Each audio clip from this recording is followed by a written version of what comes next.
All right. And we are both live. The last word with Ebontis. What is going on, man? Well, it's been just as these weeks keep stacking up. Sorry, apparently it's early. It just more and more shows me that I am not gonna have enough time to keep up with all this stuff. It is crazy. Ooh, yeah, I agree, man. It is. It's so intense right now in gaming in general, with so many good things out at one time. It's just not enough time in a day right now. You've got to make tough decisions now. Oh, Yeah, man. so yeah, we finished up with the second beta, kind of the open beta for everyone for Anthem last weekend. Yes. Division, because it's a little farther across the world, got its private beta started Mhm, literally yesterday. mhm, So that's been a thing, and we both will mhm, talk about that. And then we've also got Destiny 2 coming up with its final event for mhm. Season of the Forge. And then there's games called like Sekiro that I want to play because I love Yes. FromSoft games, and I'm like, oh my god, that's number 4. Mhm. So it's just all that stuff like piling on right now, and I'm like, I'm in trouble. I'm so in trouble right now. I don't even know what to do. So, I don't know. What about you? Where are you feeling like? Where do you see yourself? Couple months down the road, and we'll jump Yeah. into Destiny here in just a second. But Mhm. where do you see yourself headed to? Like hanging on Yeah. to the most. Like Yeah, I which know one where you're keeps you going. grabbed? I know where you're going. It's tough. Destiny, what I realized these past 2 weeks is even with all these new games, Destiny's still my first love. Like, there's still that gunplay, right? There's still that innate space magic, all the things I love. You know what I mean? Shout out to Pyro. I had a discussion with him offline. And like when a lot of the I think Anthem's demo came out in Division, and he hits me up and he's like, "Hey man, we're gonna be doing a score trade. Like you got a spot? Like you want to get down?" And I'm like, "All right, cool." We ended up not linking up, but I know where he's at because I know his first love. He's just like, I guess for him, Anthem's not for him. But it's one of them things that I'm like, ultimately, Destiny is my core. That will always be me. But gotta be real. You know what I'm saying? We're in kind of like the downtime right now. We're coming towards the end of Black Armory. We're kind of prepping for, Season of the Drifter, whatever that kind of stuff. And then you've got Anthem out here, and we'll talk about that in depth, and looking fantastic on PC. Gotta stress that. On PC. Yeah. sorry, Xbox faithful. I'm not there with you guys on console. I tried it. In fairness, it's not the same game that I played or my rig. PC Master Race. I'm just saying, what I'm saying? You can blame Ebontis. You send all your complaints to the cheetah, put it in his box. But yeah, man, the Ninja will be on PC with Anthem because it is glorious. You know what I'm saying? But and then obviously the division came out, and it's just like, man, and division was something I always wanted to love. So, to me now, with all the refinements on changes. So the way it looks as of right now, as of February 8th, division, I mean, Destiny's always going to be my go-to. Down being that it's downtime, I think right now it's division. Hey, early call Division. makes the early call. Hey, It's early. It's early. that's all right. I gotta peel the layers off right now. Right now, I'm in the honeymoon phase. Exactly. Yep. You know what I'm saying? So it's just like, you know what? You're everything I wanted you to be the first time. Like the first time, I'm like, didn't like you as much. You know what I'm saying? But then you had no end game, and then you started to be shallow. Then you had glitches, bugs, hacks, and then you were through, right? So I think that's, in my opinion, like Destiny's gonna definitely survive and stuff, but they got to come with it now. Competition's here, Anthem's here, Division is here. Like, whoo! But we'll get into it. But as of right now, you know what I'm saying? Graphic God shout out. He's like, he's gonna have to animate that fire. Yeah, I need one of them graphic God. Yeah, we need Just the a forever. crafting. Yeah, if you can have an infinite loop GIF, that'd be Oh, great. dude, that'd be perfect. Graphic. If you can hook us up and have that going on, because it's some serious looter shooter campfire talk going on right now. I tried not to tarnish the image too much with the text box. Sorry, blending is there. Got to get the background in there. Well, I yeah. was giving Cognito a hilarious like little blip there because I was like, he was Mhm. like, yeah, I was like, got the image, gonna add some text on there, and I'm trying not to copy. like any other podcast or anything. So I just wanted a little like info blip in the corner, and then I was like, first I added like the color, then I put the little blending, and then I got just the little pieces in there, and I'm like, but yeah, that's as far as my Photoshop skills go. And I'm sitting there, I'm like, dude, I can't draw cheetahs and ninjas and campfires and forests. I'm like, that's why we have an artist. Because my talents stop real short of the rest of this entire image. So, yeah. Lord Graphic God. First of all, I want to shout out Wrath of War with the $2 super chat. Thank you so much, brother. He says PC destroys all, and Anthem ran beautifully on his PC. I'm with you, brother. I'm with you on that PC. Y'all got me on that. You know what I'm saying? Shout out to Scream. And yeah, Graphic God, thank you, bro. I mean, this image, if you get that crackling fire, while we talking, we got to talk. We definitely gonna talk about that. But yeah, that's pretty much what I got on the 3. So the early call, I'm kind of in my M-Tash bag. Shout out to M-Tash. Slightly leaning Division right now, but things can change. We know Anthem's got a lot of stuff to talk about, and Division, I mean, Destiny, we're waiting to see what they're going to do. But what about you? If it's an early call, I know, have you touched much Division? Or so I got through the 2 campaign missions. I was literally, I got a pretty good chunk done last night, late stream. So I did that, did some side missions, a couple control points. I'm like level 4, 5. I'm not quite 5, I don't think. So I'm probably 4. Pretty much headed right to that Dark Zone mission is where I was going next. So that was kind of the feel so far. I don't want to get too much into it right now. As for me, for what I'm probably going to lean you said it well too. Season of the Drifter, we don't know what's coming. But our suspicions are that this will be the lightest of the content drops. Mainly because timing from previous content expansions. And also you've got just, what is it about? It's about the Drifter and it's about Gambit. And it does seem like it is going to be mostly related to those two with some quests and some exotics, but it doesn't have the feel of like, 4 or 5 pieces of PvE content. Even if the forges were similar, it's not this release of those and the quests for those. It's like probably one thing, and then maybe these little staggered weekly quests or something. It feels like you might jump in on Tuesday, knock out your daily reset, and then like whatever else is calling you, then keep going. So for the feeling of just mixing it up to kind of a difference for me, like Anthem as it comes out first, especially, I'm going to see how long it holds me. But I think that one has my interest peaked mostly just because it's something that I don't know. It's the whole Iron Man fantasy. Iron Man game, and that's literally what it is. Like that verticality. It has a different feel. Like literally, Division is like a flat piece of paper. There's not much vertical to it. But you're on the street of Washington D.C. The 1-to-1's really cool. I mean, honestly, it does feel. New York City is really, really cool, but it is like skyscraper after tall building after things smashed together. And you're going through each of these streets, and they have tall buildings on every single corner. So not every, but it was like most of what you felt in that game was a lot of taller buildings and stuff.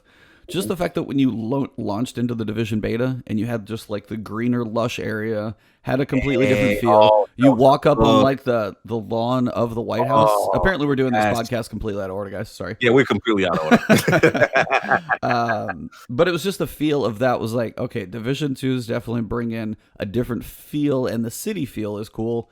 But for me, Anthem, I jump, and I just start flying in the air. I'm like, that part, like the mobility in that game is almost cooler to me than even like, Destiny is like, it's the in between. You got a little like the double jumps, little space magic, but man, just flying in the air and hovering, and there's something to that, and there's little pieces we get into it that still has me a little more excited. Division 2, it's like, I love Division 2 up to a point, and that's, again, we'll see where it goes. But yeah, my thoughts with Anthem. So for now, my second love to Destiny will be probably Anthem, at least for the start. So me and you both have, we're gonna put we both have side pieces right now. Yeah. We're cheating. We got our side.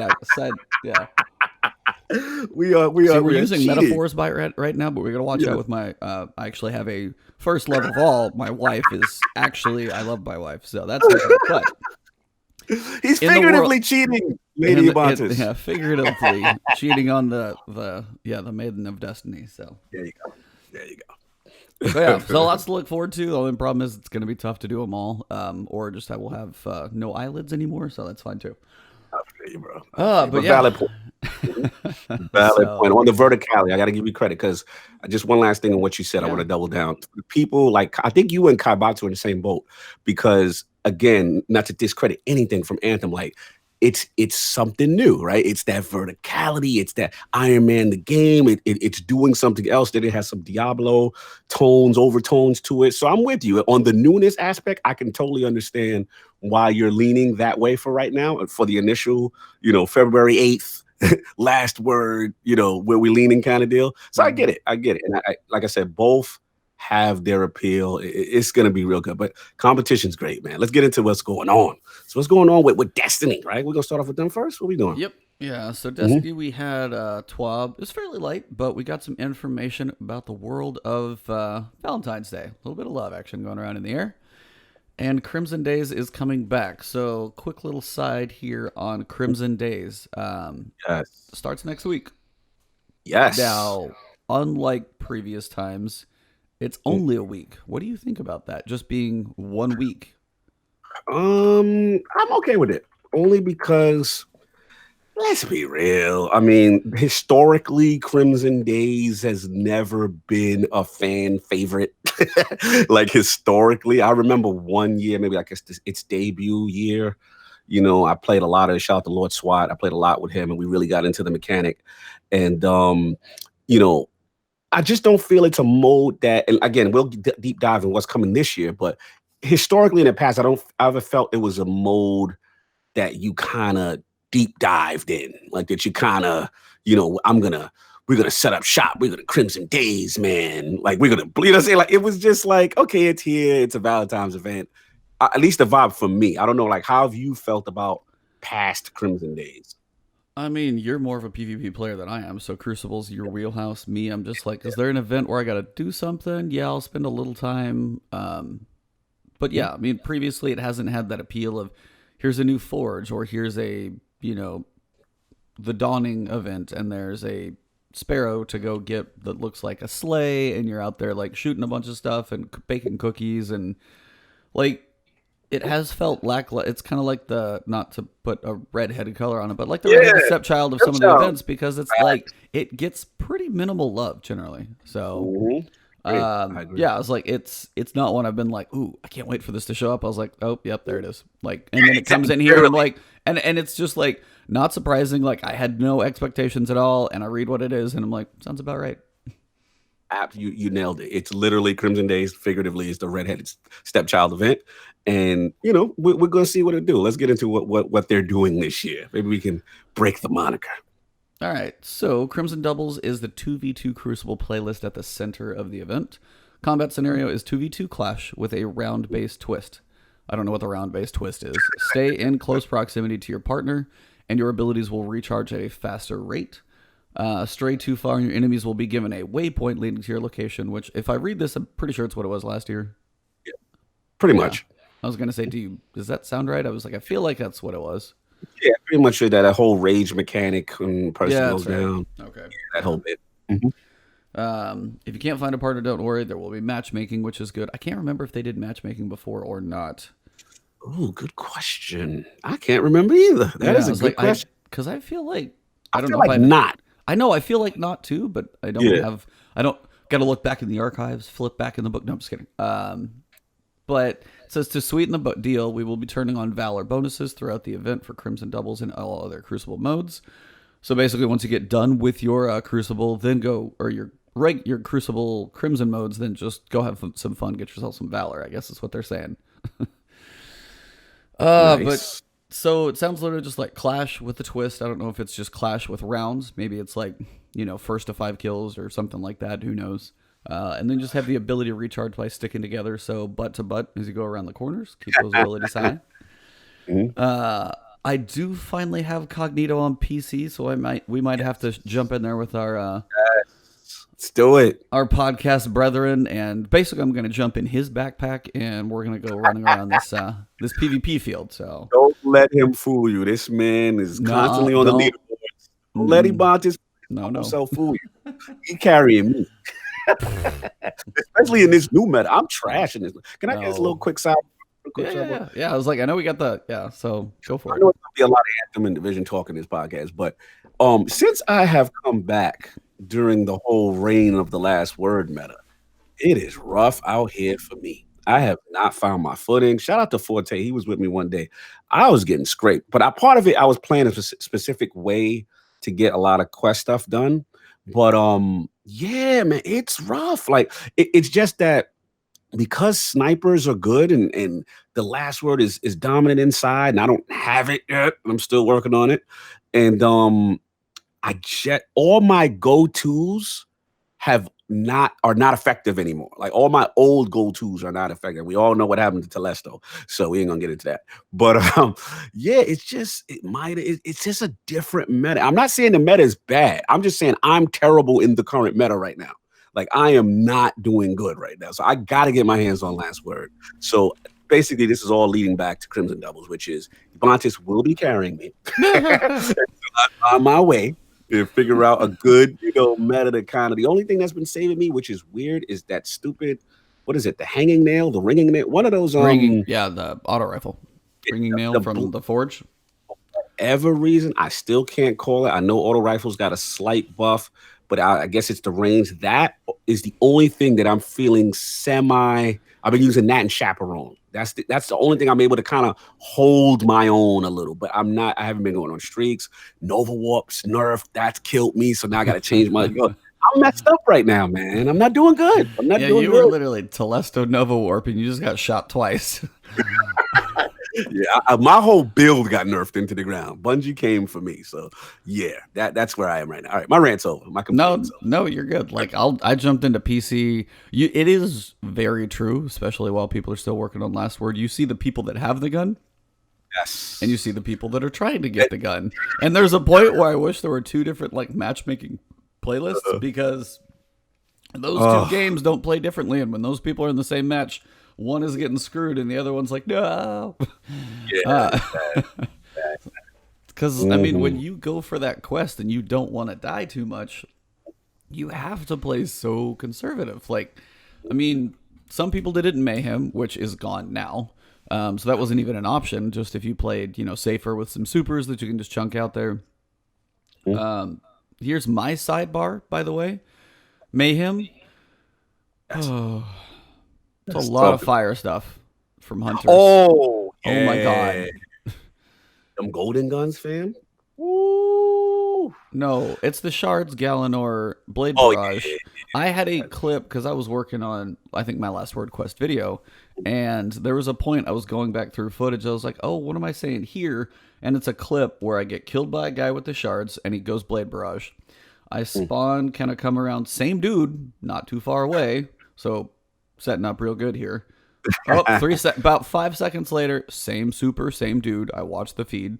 And then I spawn a little farther around the corner. The guy keeps running, runs into me again. Same dude, same super. Same guy, 3 supers, like 20 seconds. And I'm not actually making it up. I looked back, I was like, it's probably less time than that.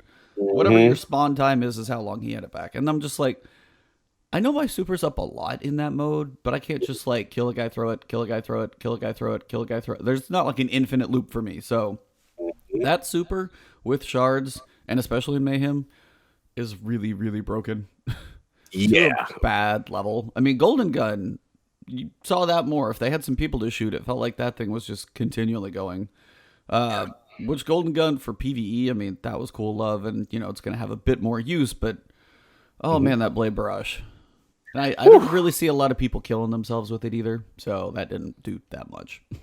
Yeah, and I'm with you, man. Shout out to Scream. He said he's been wrecking. He said the snipers can't handle it, and it's decent at close range. Now I feel you, man. He's been wrecking with Mida. He says he's been doing a lot. So I'm gonna have to dust Mida off. That's actually I haven't really tried scouts really in PvP, so I'm gonna give that a shot.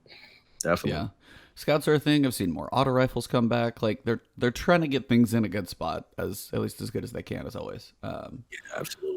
Yeah, a little 2v2. Apparently, we're just going to sit in the corner in the fetal position and wait for people to come shoot us. Because if we're in each other's backpack, then that's just a whole problem. Exactly. But yeah, apparently Crimson Doubles is going to be a blast for you and I. That being said, we've got a new weapon coming. So we'll get to that in a second, but you'll start out by speaking with Lord Shax. He'll give you the Fire of the Crimson Days emblem. So Interesting. jump in Interesting. and get your emblem. He'll have 5 Crimson bounties, 4 dailies, and then 1 weekly, which Mm, is this. This you'll definitely be jumping in with me. There are yeah. 4 daily bounties and 1 weekly bounty, which calls you to do a duo Nightfall with your partner. Wow. Check that out. Okay. Okay.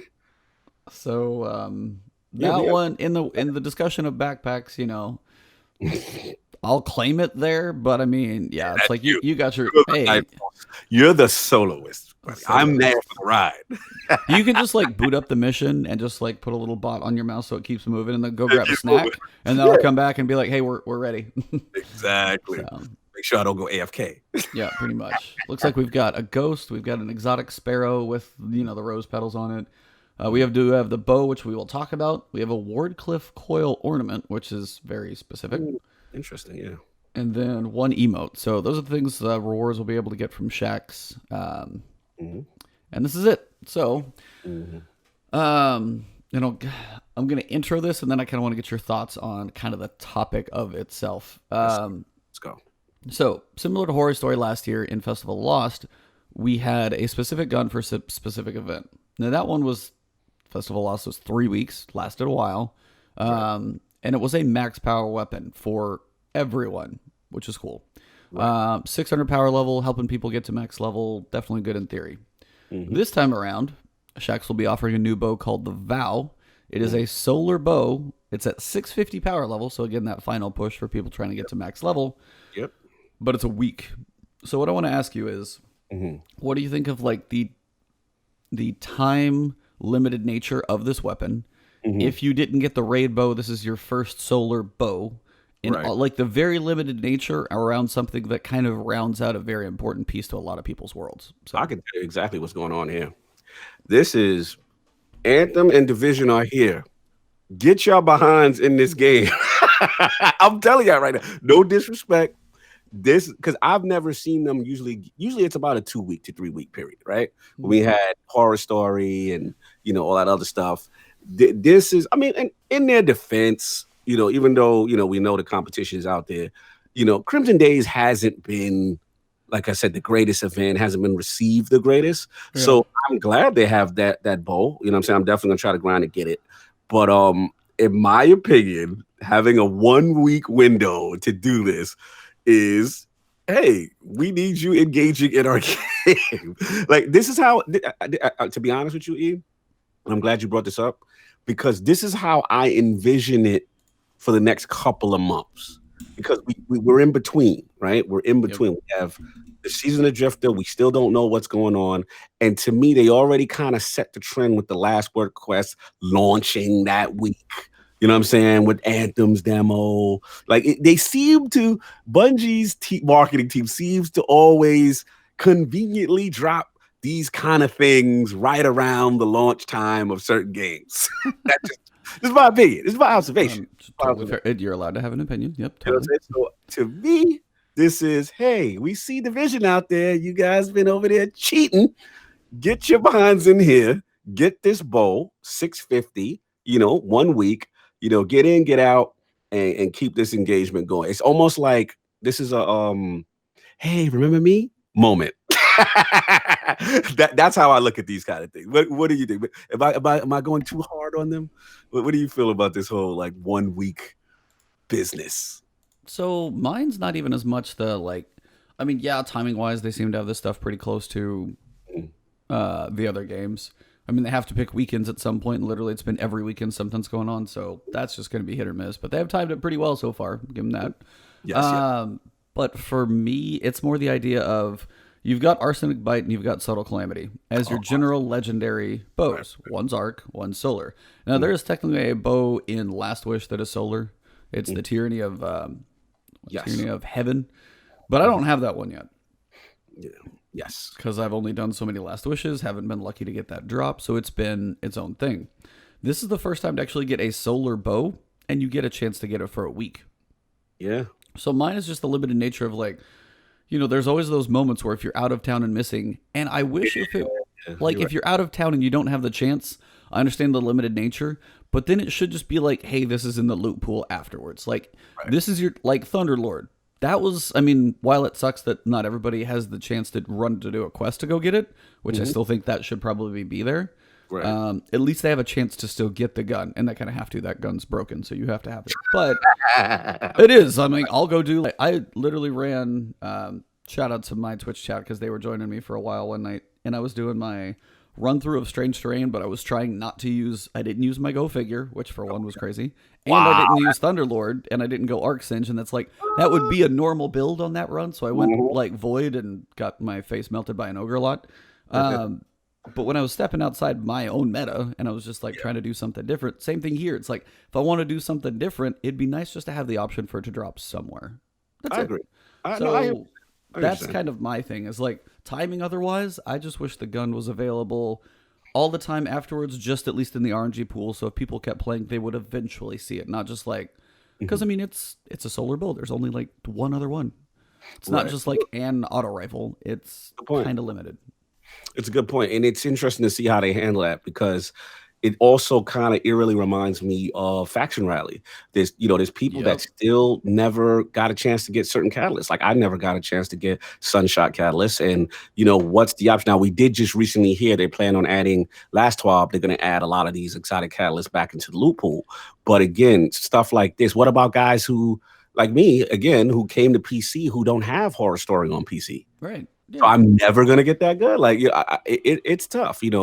How do you handle that? And one adjustment that I like that they made is with the pinnacle weapons for Crucible, Mm-hmm. which is Keep now going. Yeah. which is now it's like okay, I don't have to do the 5 resets, and then in one season it can still carry over, grandfather over. That kind of stuff is cool. They're gonna have to come up with a way. Because let's just say this thing, I mean, we don't know the stats on this thing. What is it? The Vial, right? It's called the Yeah. Vial. I'm We don't sure know. it's not crazy, but yeah. We never know. What if it's really, what if it's really strong? And we got to see. We got to see. But if it is good, if it's above average, that's a definite advantage. So how can people, who missed this week, or you're out of town that week, how can they get that? So we shall see how they handle moving forward. Yeah, it's just the limited nature of like RNG stuff in the first place. If people want something to grind for, don't take it away. Yes. Doesn't seem to like add it to a quest, cool, and then add it to the world if you miss it. But I mean, that's what I was like. I know Thunderlord's not optimal because actually they're missing out on the quest. But take Right. that idea of like it's out there now in the world, and just that would handle things a lot better. So, this is your bow in action, jumping around. It's got the nice little. I'm sure it'll have like a pink ornament or something like that on it. So. Absolutely. And it will be the first bow available to all players of Destiny. So if you don't have Forsaken, you never got a bow. Right. Correct. So this is the first time, and another reason why I'm like, really, don't take it away.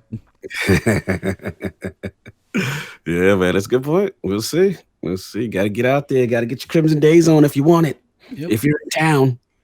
If you're in town, if you're playing, if you're not distracted by 17 other things. Exactly. And other games. Yeah, it's crazy town right now. But while playing Crimson Doubles, you will be earning 7 confectionery hearts with every win, 5 for every loss, and each daily bounty will reward you with 15 hearts, and the weekly Nightfall Duo bounty will give you 75. So that one's actually probably going to get done a lot more than they expect. Yeah. Because the things that you can buy are worth the following hearts. Now, as this is only a week, and you have a loss, say you're a solo player, you can matchmake into the Crucible section. To get that bow, if that's the only thing you want, is 20 matches of Crucible. Now, if you win, you'll get some. But to get the legendary bow, that's 20 matches of Crucible. And if it costs like 20 and then you're back down to 0, to try and get the Wardcliff Coil ornament, that's 125.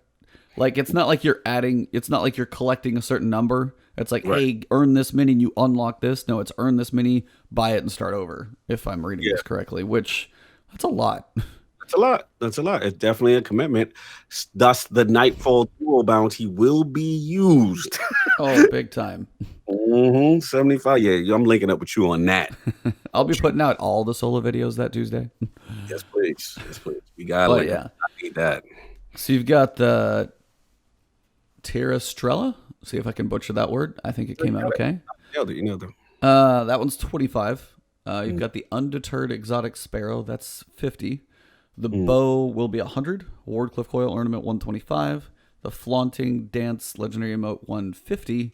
And then the mm. Warm Hearted Gift Package is 15. So it says if you're looking to spend your extra hearts, Shax will be also offering Warm Hearted Gift Packages that will give you a chance to receive enhancement cores, weapons, mods, gear, and resources. Did they So say enhancement course? I think they got enhancement cores in there. Oh, let's go. Shout out to this. That's what I'm talking about. Because I ain't gonna lie, I miss me some Eva.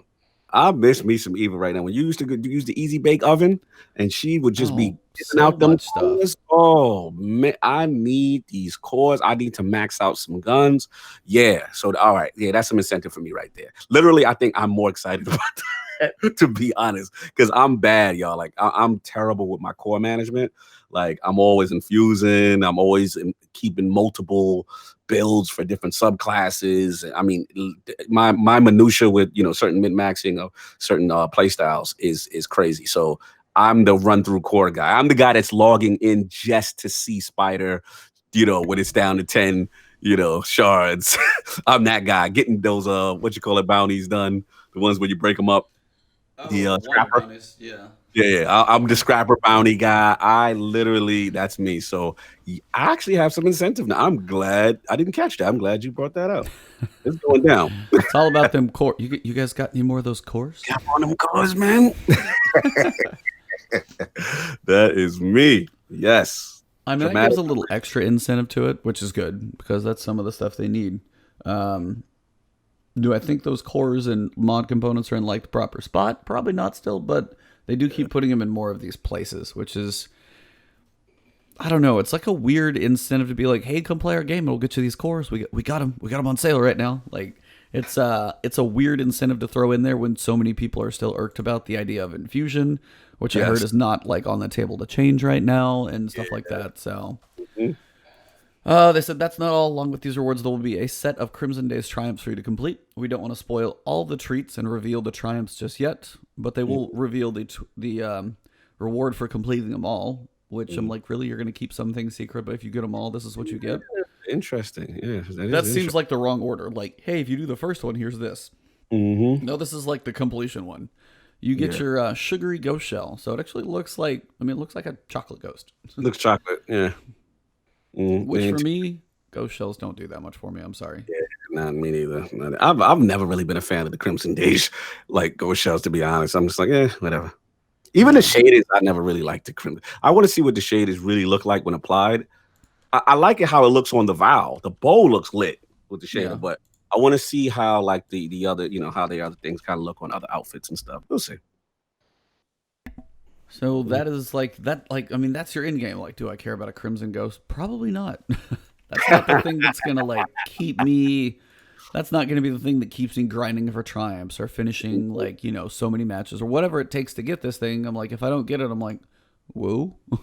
And I mean Yeah, that's just honest because like you look, how many ghost shells do I have that I really only care about the perks, and if it pulls up, it's like I see the projection on the ghost shell more than I see the ghost now because I see yeah. those sitting around tower when people are doing stuff, but I Yep. don't see the ghost. It's too small. I agree. I agree. Yeah, it's not that big of an incentive. Let's No. be real.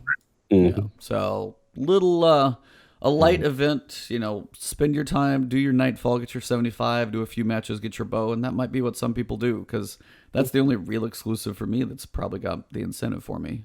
I agree. I agree. But Definitely. yep, so double drops are back. Which is good. They have fixed. I mean, they have not gone back to Festival of the Cost. They just like, "Hey, get all the drops you can. Here you go." Good. So you're gonna have a crimson engram with every bright engram. They will also be available for silver if you want to, but I wouldn't like play enough. You'll probably get what you want. Nothing in here is too crucial. Mhm. Contents of the engram have not changed. So if you didn't get anything you wanted last year or new to Destiny, this is your chance to get more. So it looks like you got the ornament for Sweet Business. Mhm. I can't First quite, one. I can't quite make out the other two. Why can't all right? The third one, number three is Graviton. Okay, That, that one. Yep, makes more sense. planking. Why does that? Is It that looks for so. kids? I don't know what Uh, that is. yeah. Anyway, couple gun ornaments.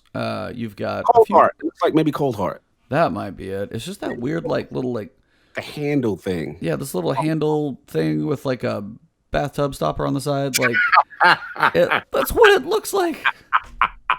Just an old school, like just little bathtub stopper with a string. Just it's stuck on the side of a gun. I don't know what that gun is though. It's weird. But I mean, you have like here's like 4 variations of ghost shells. Woo. Here's like 4 sparrows. Whoa. I mean, I'm sorry, but woo. Like, yeah, and especially watch all these drop at 150, and I'm just gonna dismantle them anyway. They're gonna be 150 with like weapon reloading. I'm like, nope and nope. Like you're out. You're gone. Desperate times, man. Desperate times. It's just one of the so most of this is like I just literally want the bow. That's all I want from this whole event. And for me, I know it's a lackluster event for them, and they do it for 1 week, so it's like gonna hopefully be a quick grind. Yeah. But everything else for this, if you maybe want an emote, check and see what the prismatic facet has and stuff like that. But all in all, not much here. So light is the word. Indeed. There's kind of a cool bow though, tiny bow emote. So that one's actually kind of cool, kind of like a little Cupid thing. So that one's not bad. That will be a direct purchase from Eververse, I think. So usually their little bundle thing they've got. So if you want to get it for some dinero, you can spend some money. You can splurge. Yep. Bow looks, yeah. So it'll be next week, February 22nd, and we'll include on weekly resets on the week after. So you get a week. Find your buddy, spend some time in the Crucible, and get yourself a bow. Exactly. They do have some more Bungie rewards out there, so it looks like they've got a hoodie. It is actually a zip, so kind of cool looking, but I don't think it's really speaking to me. It's not. If this was, the Thunderlord thing looked like this, maybe I would jump on that. Why they keep putting the hot stuff with long sleeves? And you know what I'm saying? Like they needed to put either a hoodie or a shirt, like, and there goes cars. But yeah, like a hoodie or a shirt or something like it. It's like, and then Crimson, I'm like, I'm not running out getting that. That's not a go for me. Yeah, let me put the hearts or the roses on my back there real quick. So. That's just not my thing. So I mean. They're usually, I bet it's real comfortable though. I can tell you that most of the Bungie store stuff I have purchased has been good quality. So I don't mind wearing all my t-shirts around. I'm wearing the Cade 6 King of Spades one right now. So yeah, nice. That's the one right there. I got that one too. Yeah. So that's basically Crimson Days. So enjoy your PvP for a little bit. Do your Nightfall. Do a couple match-made matches. At least get your bow. See what happens after that. So exactly. Boom. And they will have a Bungie bounty. That's going to be Thursday, February 14th, from 11 a.m. to 1 p.m. So a couple hours, middle of the day, if you want to go hunt down some of the Bungie folks. See if you can get your, specific emblem from taking them out. But it will be 2s. So if you're playing against, like Cosmo and Dylan, good luck. Unless you're just a beast. Those guys definitely have their stuff together. So. And we get onto another big topic for the World of Titans. Now, this is something I've never done, but it's something many people on PC do, because I've watched too many videos to know it's not done. Titan skating is actually going to get a decent fix. I don't know if it's going to be fully removed, but I definitely think they're going to fix the macro effect of it. If some of you guys have never done this, basically all it is like people can like map a macro to their mouse wheel. So if they like scroll up, it makes them basically do a whole bunch of inputs all at the same time really fast. And it's a way for them to gain way too much speed. If you ever seen somebody like the legend himself, I watched him do it in a video, just like goofing around, and he'll cover ground in a map, like just start that momentum going faster and faster. They go so fast, they smash into a wall. Like you get enough momentum, you get that horizontal smash. So what that does is it generally breaks things like PvP, like control points. I mean, what do you think about Titan skating since you're literally just Warlock main? Ever since I came to PC, man, I haven't got smacked by so many Titans. It's ridiculous. Yeah, it's out of control. It's out of, especially PvP. Yeah, it needed to happen. It definitely needed to happen. You guys were living your best life for some time now. And it's time to rein it all in. It's time to get you in line with everything. So are we going to break down Bungie's thought process behind this? Sure. So later this month, we're fixing the issue with the Titan liftability. So it's literally just something with the jump that they programmed that they were having an issue fixing without breaking. They didn't want to like ruin the jump for the Titan, so they apparently took a while to fix. Yeah, wow. Oh, oh, go ahead. No, that's literally all I was gonna say. I was just like, this actually did take a while. Because they've been talking about like, yeah, we're gonna do it, but we don't want to break it. So yeah, no, you're right. Continue. It's been around since basically it launched on PC for like year one, right? Like Yes. it was pretty early on. Mhm. So a year in the making, basically. Yeah, pretty much. So it will still be possible to maximize your lift speed by skillfully timing your lift activation inputs to boost your overall momentum.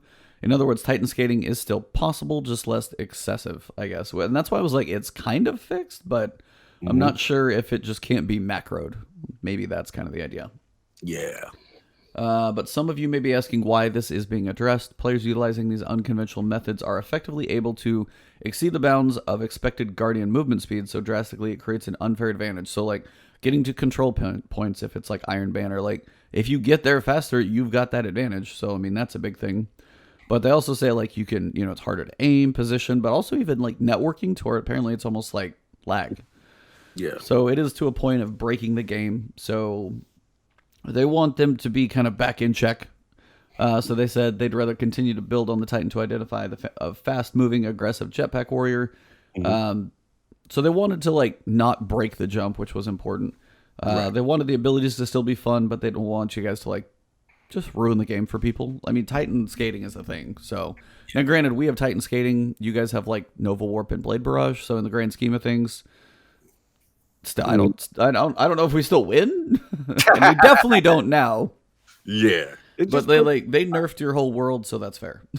Yes. You lost Telesto, you lost your Nova Warp, and you're like, I have to go back to grade school. I have to start from scratch. Struggling out here, man. Yeah, I'm struggling. I think it's gonna have to be Dawnblade for me right now. I'm gonna have to go back to Dawnblade based on how long the super lasts and the movement there. And yeah, it's tough, man. It's tough. But also, Cataclysm still pretty strong.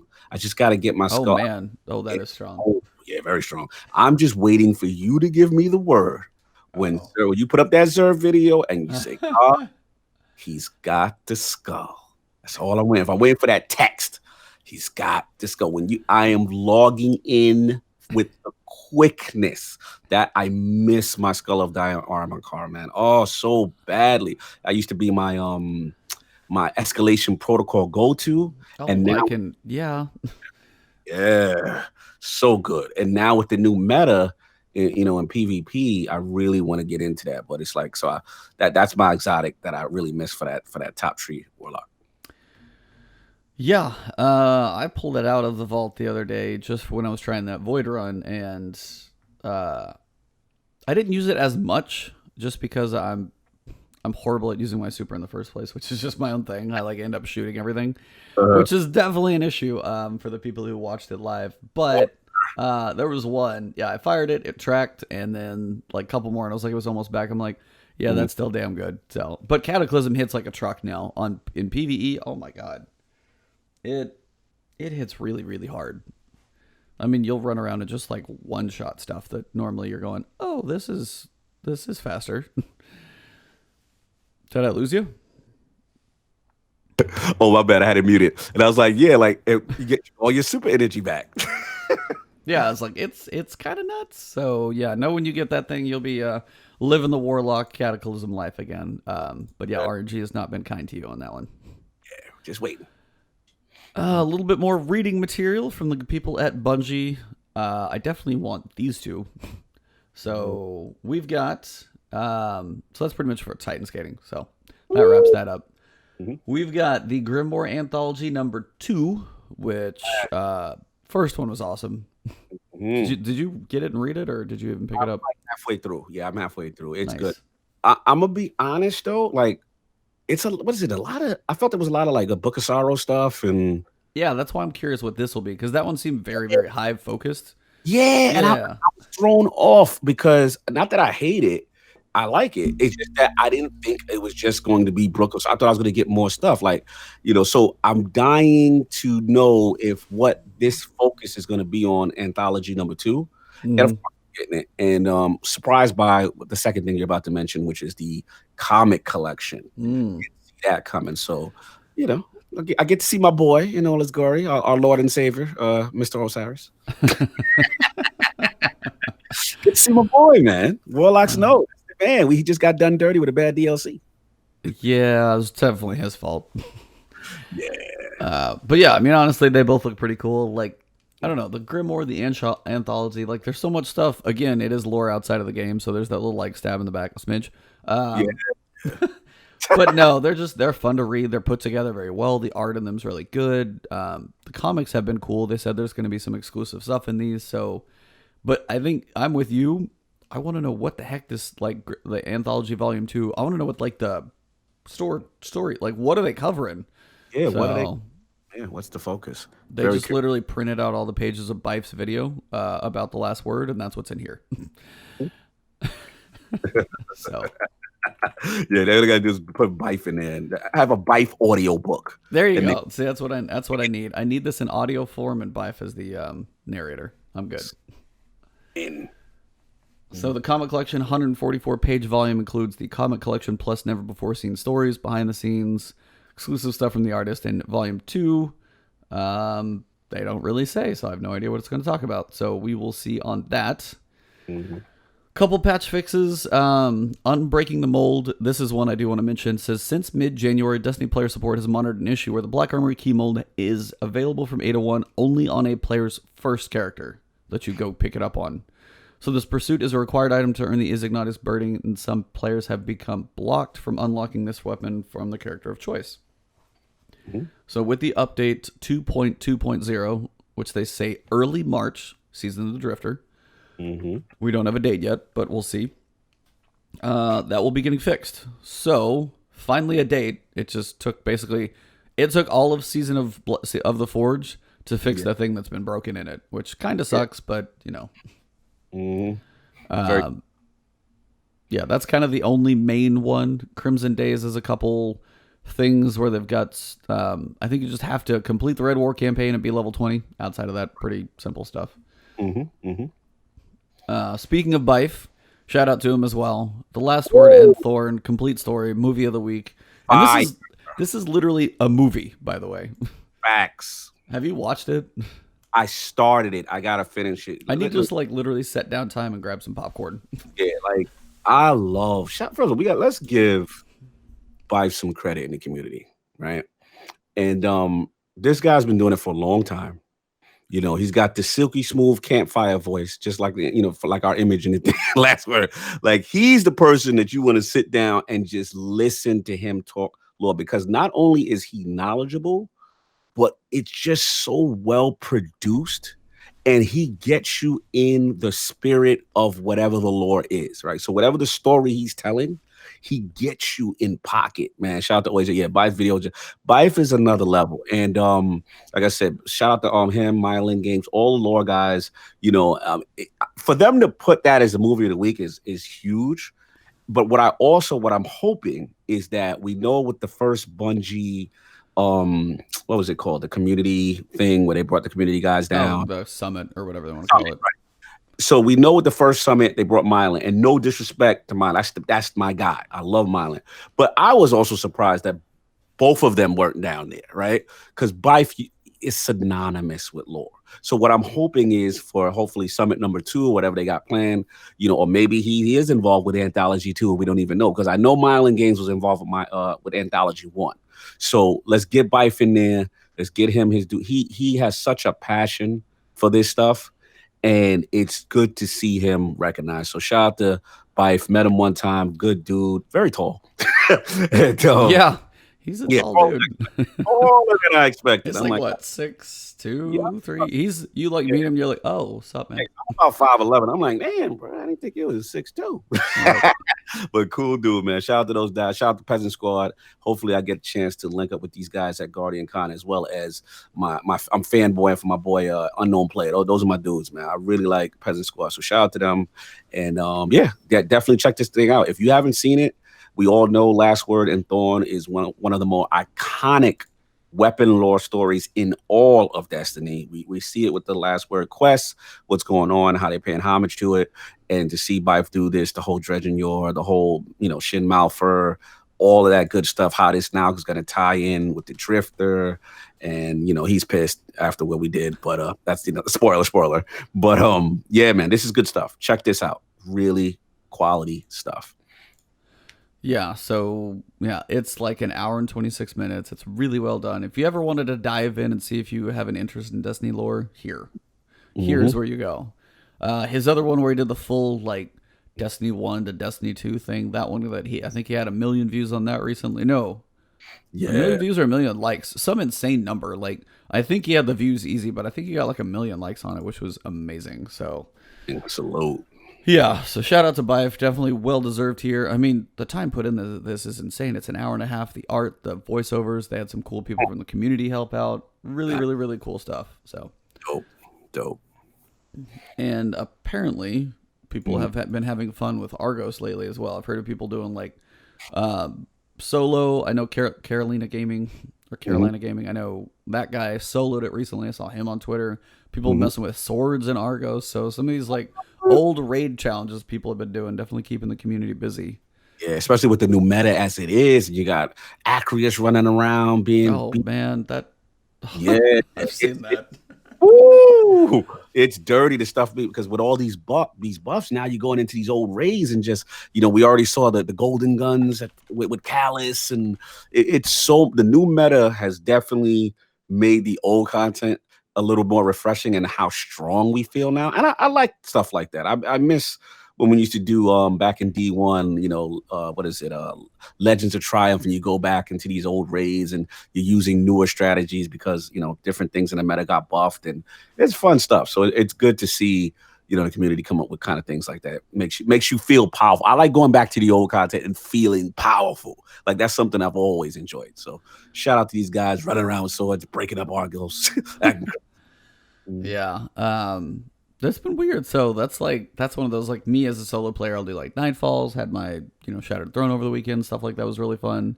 But man, some of those like raid encounters, there is such a small margin of error on some of that stuff. It's impressive to watch. So Yeah. they had a couple little like pieces of art, but they're keeping it quiet right now. They just said Crimson Days is coming up. They don't have much on Season the Drifter. I'm honestly sure that it's going to be after, because I mean, date wise, we've got Crimson Days is going to be 12th to 19th. Yes. And then I'm guessing our 21st podcast, 22nd. Flashpoint on February 22nd, which is Anthem Day, by the way, is going to be hopefully where they drop the news on Season the Drifter. So, because it's going to be a week, it's probably going to be the 5th, would be my guess, is March 5th. So you've got a week or two to start getting it out there. So not long. Not long for the first season of The Forge, and we'll see if this Drifter season has anything to offer. But that's a pretty quiet week in the world of Destiny. We talked more on it than I even thought we would. Yeah, actually, we did. Yeah, that's actually a good point. Yeah, pretty quiet week. I mean, we know. Listen, Destiny fans, we're in the incubation phase. we gotta huddle up. You get your stuff done. You jump in. You do your little Crimson Days, but there's other stuff to play, and that's okay. That's okay. We got things to do. You know what I'm saying? But they're gearing up. You best believe. And I'm very curious to see. I don't know if I wouldn't say that. I'm very curious to see a non-Activision focused Bungie, but I'm not gonna give that title yet until we see the September DLC. Because then, in my opinion, that's truly them with the shackles off, right? Yeah. Because we know they have to see this thing throughout all the way through Season of Drift and what is it? Season of the Redacted. Season of the like Robot Ninja, season of Leviathan. Nobody knows. Like they have so much in that picture, but I have no idea.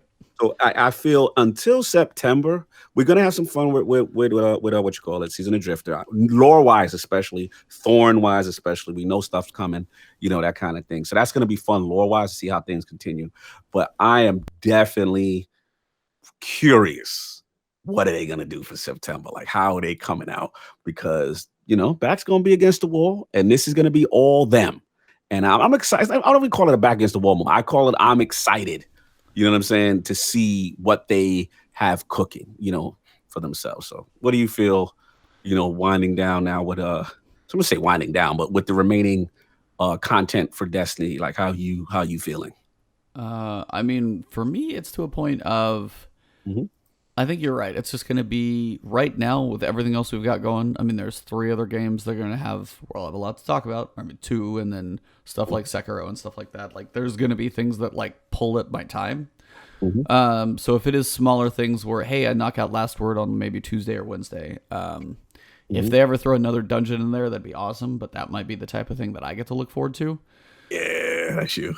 I mean, Mhm. they're just so fun. It is. It is. But yeah, like that definitely is the next big chunk is what I'm waiting for as well. The annual pass, like Hmm. for $35, I mean, I've got my share of content. What I have somebody else buy it, I mean, I feel like there are certain things they might have missed if they didn't do the annual pass because it's just not like you're not in the moment as much and going back through and be like, hey, grind through the forges. Are you really going to grind through the forges at like 700 or go through your rolls? I mean, there's certain things.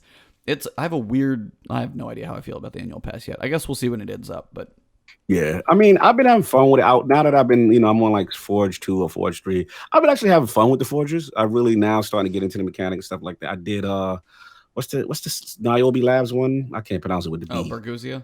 Yeah, I did Baguzia, had fun with that.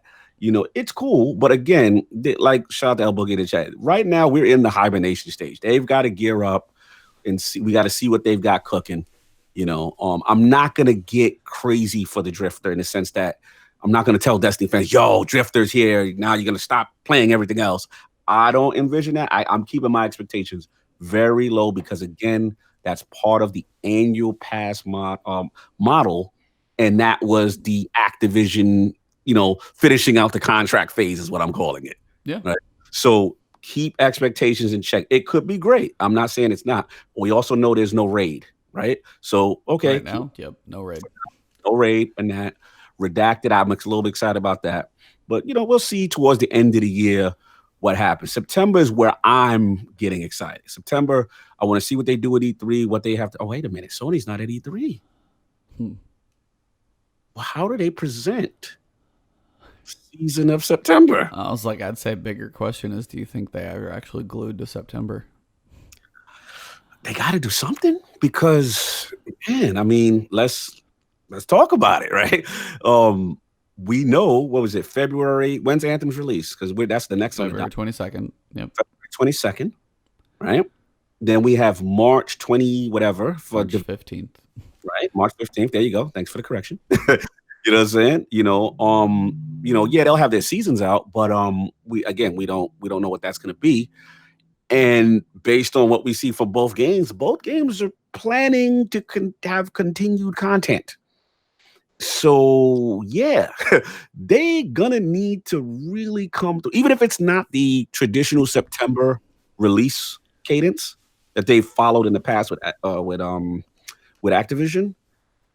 You can't wait until October, November. The battlefields and the Call of Duties are coming. Yep. Part of me thinks they have to stick to that September cadence. That's just me. But what do you think? I was like, this is just their first time to like breathe and think on their own and make a decision to be like, are we forced to put anything out? No, there's no schedule. There's no publisher saying, hey, hell or high water, whether it's finished or not, like put something out there. Now, would I hope that there's something there? Absolutely. It's the perfect time for Destiny, as you said before that stuff. It's been their place in the, cadence of a calendar year, and all those things do fit. My question is if this is their time to pull back, maybe do another annual pass and not do something as big, and maybe it'll be a fall off, and then Destiny 3, if they really get their time to focus without being like, hey, let me smash something out Right. kind of for September and take away from development on what could be D3 or Destiny 2 insert word for like Forsaken type situation, Mhm. like maybe in 2020 on future generations, because they have to be looking towards 2020 for PS5, for Xbox 2, whatever you want to call it. All of those things are a thing because having a launch around those, crossing both platforms, being that big new game, trying to take advantage of the new hardware, running 60 frames per second on console, all of those things are a huge piece of whatever their next big release is going to be. The question is, how much do they focus on that? Yeah, I think you nailed it. I think that's the other factor as well because we are literally at the end of a current console generation. We all know, for the most part, if you guys are listening to Iron Lord's podcast, you would know, 2020 is when these systems are coming for the console guys. We're getting Anaconda, aka Scarlet, or whatever the new Xbox is. You know what I'm saying? Whatever song it's tied to. We get PS5, which is definitely coming, and definitely with backward compatibility. With PS4 with that huge library of great games. So these systems, the only thing that's really been holding them back has been CPU performance. So that's the 60 frames per second. We all intend to see, higher CPUs, a little bit better GPUs. So these systems are going to be able to rock, finally, and be kind of somewhat on par for what's going on with PC. And I think with D3, we've all known, based on shout out to Hogue Law and some guys I've had on Iron Law podcast, with the abolishment of the Activision deal, that now sets up the whole exclusive thing, most likely fair play, whoever wants to buy it. If it's PlayStation that wants to buy it again and re-up, if it's Xbox wants to jump in. But at some point, like you said, cross-play and cross-progression is now the new wave. Everybody's starting to talk about it. You're hearing games like Titanfall. You're hearing other games. You're hearing, obviously Fortnite was the trendsetter. You know what I'm saying? Like games now are putting that in mind, and Destiny has been that game that has been suffering without it the longest. And it's probably the most beneficial to have it. From an engagement standpoint, we're going to have lower lobbies, on PC and Crucible, on whatever platform. And even if they don't do the cross play, cross progression is huge. Being able to play on the format you want and continue your Guardian, huge. And again, that's going to be set up for, in my opinion, for the next generation of consoles. So, they have a bunch of opportunities. They could just kind of stay in hibernation and just push out maybe one content update later this year, then fall back, and then all guns blazing 2020 new hardware, and that could be D3 on their own. We got to see, man. This is a very I don't want. I'm going to choose my words carefully. It's not critical like it's life or death, but they do have some important decisions they have to make.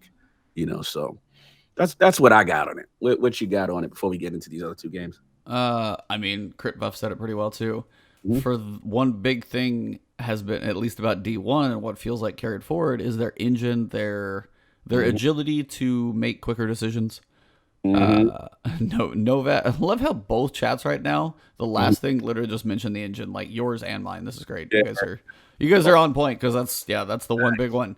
That engine from D1 taking the 8 hours loading time from the Jason Schreier article was like eye-opening to be like, wow, that is so awful. And if any of that stuff has come forward, which it still feels like some of it's kind of tacked in there, like, I mean, the PC port and stuff came over really smooth, but whatever that whole engine they have is, they need to take their systems and be able to work with them better. Everything's so linked and tied, because you've got like Anthem feels, even when I was talking to my brother about this, everything feels more compartmentalized, and like you can stick a Lego brick on the side and add something to that.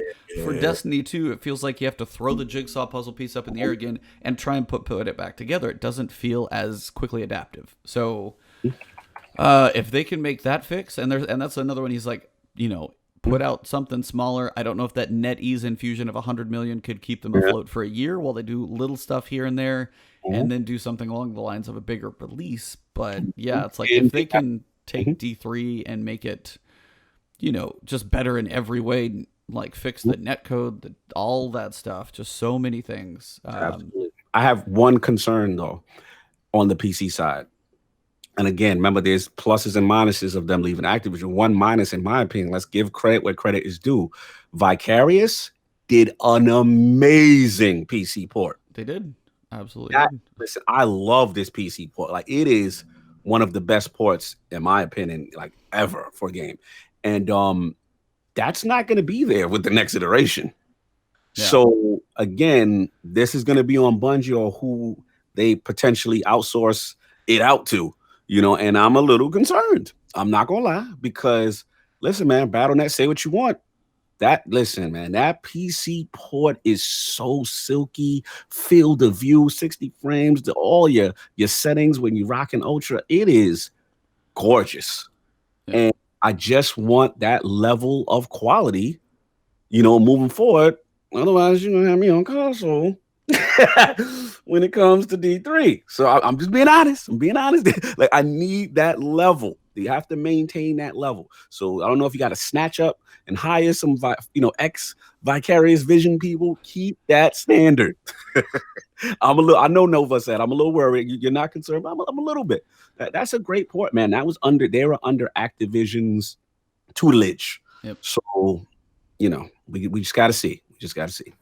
Yeah, I mean, Bungie signed off on the product, but man, they put out a damn good one. So, Woo, facts. but yeah, so I mean, Destiny's got a lot. It's still futures up in the air. E3 may or may not say a lot. I mean, that's kind of the point where you go through and you wonder if they're going to be there. If they don't have a presence, that's going to be everybody's question. But as you've said before, is like how can you take a long step away and then kind of still be relevant? Say if you do what I'm thinking, like take that smaller annual pass and come back with D3 in the big way. Have you been forgotten, or is the point where maybe, or the other ideas, are you looking for that spacing from that original D2, D3, no Activision, and you want separation, or are you worried about being forgotten? And there's debates on both sides, I'm sure. Absolutely. So a lot to know in the future, but for now, we'll just follow along with the seasons as we go. But next, we got this game called Anthem. Woo! So, Anthem has been 2 demos, kind of a tale of 2 demos as well, with the patches they made and things like that. Now, consoles had a different thing, but even my feel on PC was noticeably different. I know in the open demo, my brothers, my nephews, they had their base PS4, not a Pro. I think you said it sounded like it was going to take off. And that's the base. I mean, those things definitely can do that. But yeah, it was not optimized for sure. And I know that's something they've been working on for both console and PC. So optimization aside, for this final, round 2 of the demo, I know you got to play the VIP. How you feeling about Anthem as you got a couple weekends on it? All right. So it's just what you said at the beginning of the Last Word podcast. Well, it's like Anthem is it just feels good, right? Like you jump in, and again, that verticality, that world, Iron Man is simulated, and then, but more importantly, it's more than that. It's the combination. It's very ability based, and it's just that teamwork combination. Shout out to Elbow, she's like, she can't wait. She's sold.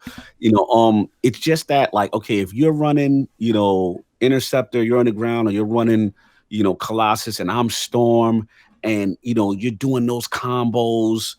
It's really nice. Like you see where the game starts to shine with the individuality of the classes. I'm not necessarily sold on the gunplay. I feel the gunplay is kind of secondary, but it's okay because it's its own thing. It's not trying to be Destiny, right? Right. It's the abilities aspect. So I love that. I'm dying to dig deeper. The strongholds, get more of that going on. Some little concerns I have. The enemies popping up, not there yet. Like the mobs. Now I heard a lot of this stuff is going to be fixed come launch. Yep. Obviously the first one, the VIP demo, did not go well. There was a lot of issues, and they definitely resolved that big time with the public beta. You know what I'm saying? So I'm good with that. I guess, my whole thing is, jumping in, seeing how the narrative is. I'm dying to know how that goes because we know BioWare can tell a great story. Right?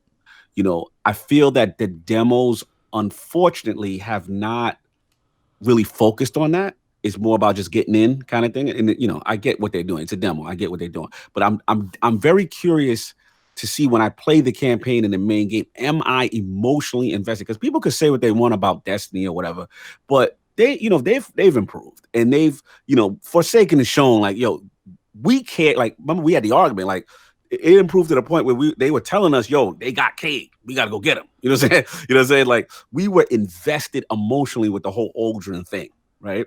Same thing, Dreaming City, the Queen, the whole bit. So I want to know if that world is going to capture me. You know what I'm saying? Shout out to OHA. He said he loves the art and design of Anthem. Very worried about the gameplay loop, and that's my thing. Now, my whole thing, because I know you're Anthem more than me. Not that I'm not Anthem. I'm just, if we had to rank, you put a gun in my head. Division 2 is a little higher for me, and then you got Anthem's higher for you. Yep.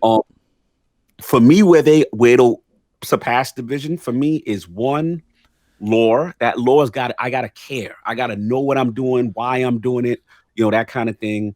The progression, and then the gameplay, the end game, the gameplay loop. We know strongholds, that's coming. We have on the screen, this calendar. I'll let you get into that in a few minutes. And they're talking about Cataclysm. We're gonna get into that. I want to know about that. I guess my only concerns, is, to me, their gameplay loop mirrors Diablo. Yep. More than that. Wrong. And for me, this is just my personal preference. I'm not the biggest Diablo guy. Like, when I played Diablo, it was boom, I was in, I was out. You see what I'm saying? Like, I wasn't gonna do this on super hellfire difficulty. That's just not me. And the last little complaint before I give it to you is that they gotta stop with these loading screens for everything, man. Oh my God, loading screen for this, loading screen for that, loading screen for this, loading screen for that. And the loot drop is just like, how can I say it? Like, I'm used to, looking at your menu, knowing what's going on. Like, everything seems to be okay. You can only do it in Fort Tarsus or the Forge. So again, it's different. I gotta just see when the full product releases, how invested does it make me that I'm gonna keep doing this for extended period. I know I love the game. I know I'm excited. I'm gonna play it with you. We are rocking on PC. It's going down. I just want to know how long and what else they continue to do. So that's what I got. Now you sell me, E. Tell me. Let me tell you. You talk to me. So, from the demo, both of them, even at least for PC, and again, I know console had some struggles just with like optimization.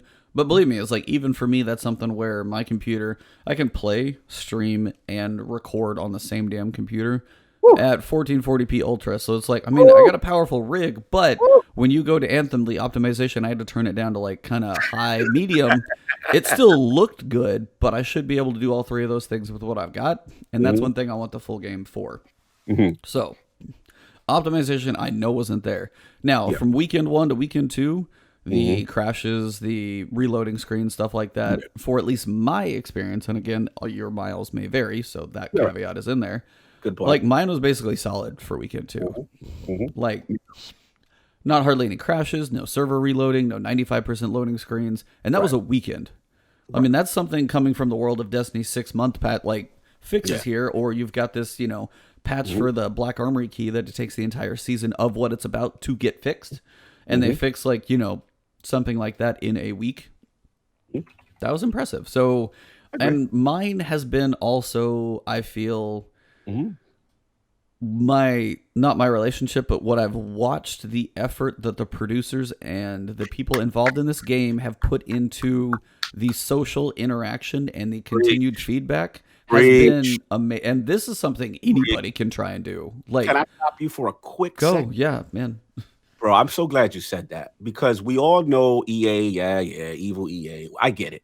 But let's not sell BioWare short here. This is probably the most, what is it, Mark Dara, Mike Gamble? Am I getting the names right? Mike Gamble and Ben Irving, all three of those. Yeah, all three of those. They have been the most transparent dev I have ever seen pre-launch. Like, they're doing QAs, whatever you want to know, we're telling you. And I'm glad you mentioned, I'm going to give it back to you. I'm glad you mentioned that, because I know this game gets killed with EA stuff, and I get that. But yeah, man, these guys are really killing it with the transparent. They are not running from anything. Like, they are there, even down to the whole quote unquote, microtransaction, whatever, controversy. And they're like, look, that hasn't been determined yet. This is what's going on. You know what I'm saying? I get it. But I'm gonna give it back to you, man. Continue your points on Anthem. Oh, no, you're good. I mean, it's one of those things I've just watched and I followed. It was Ben Irving, the one I've seen a lot.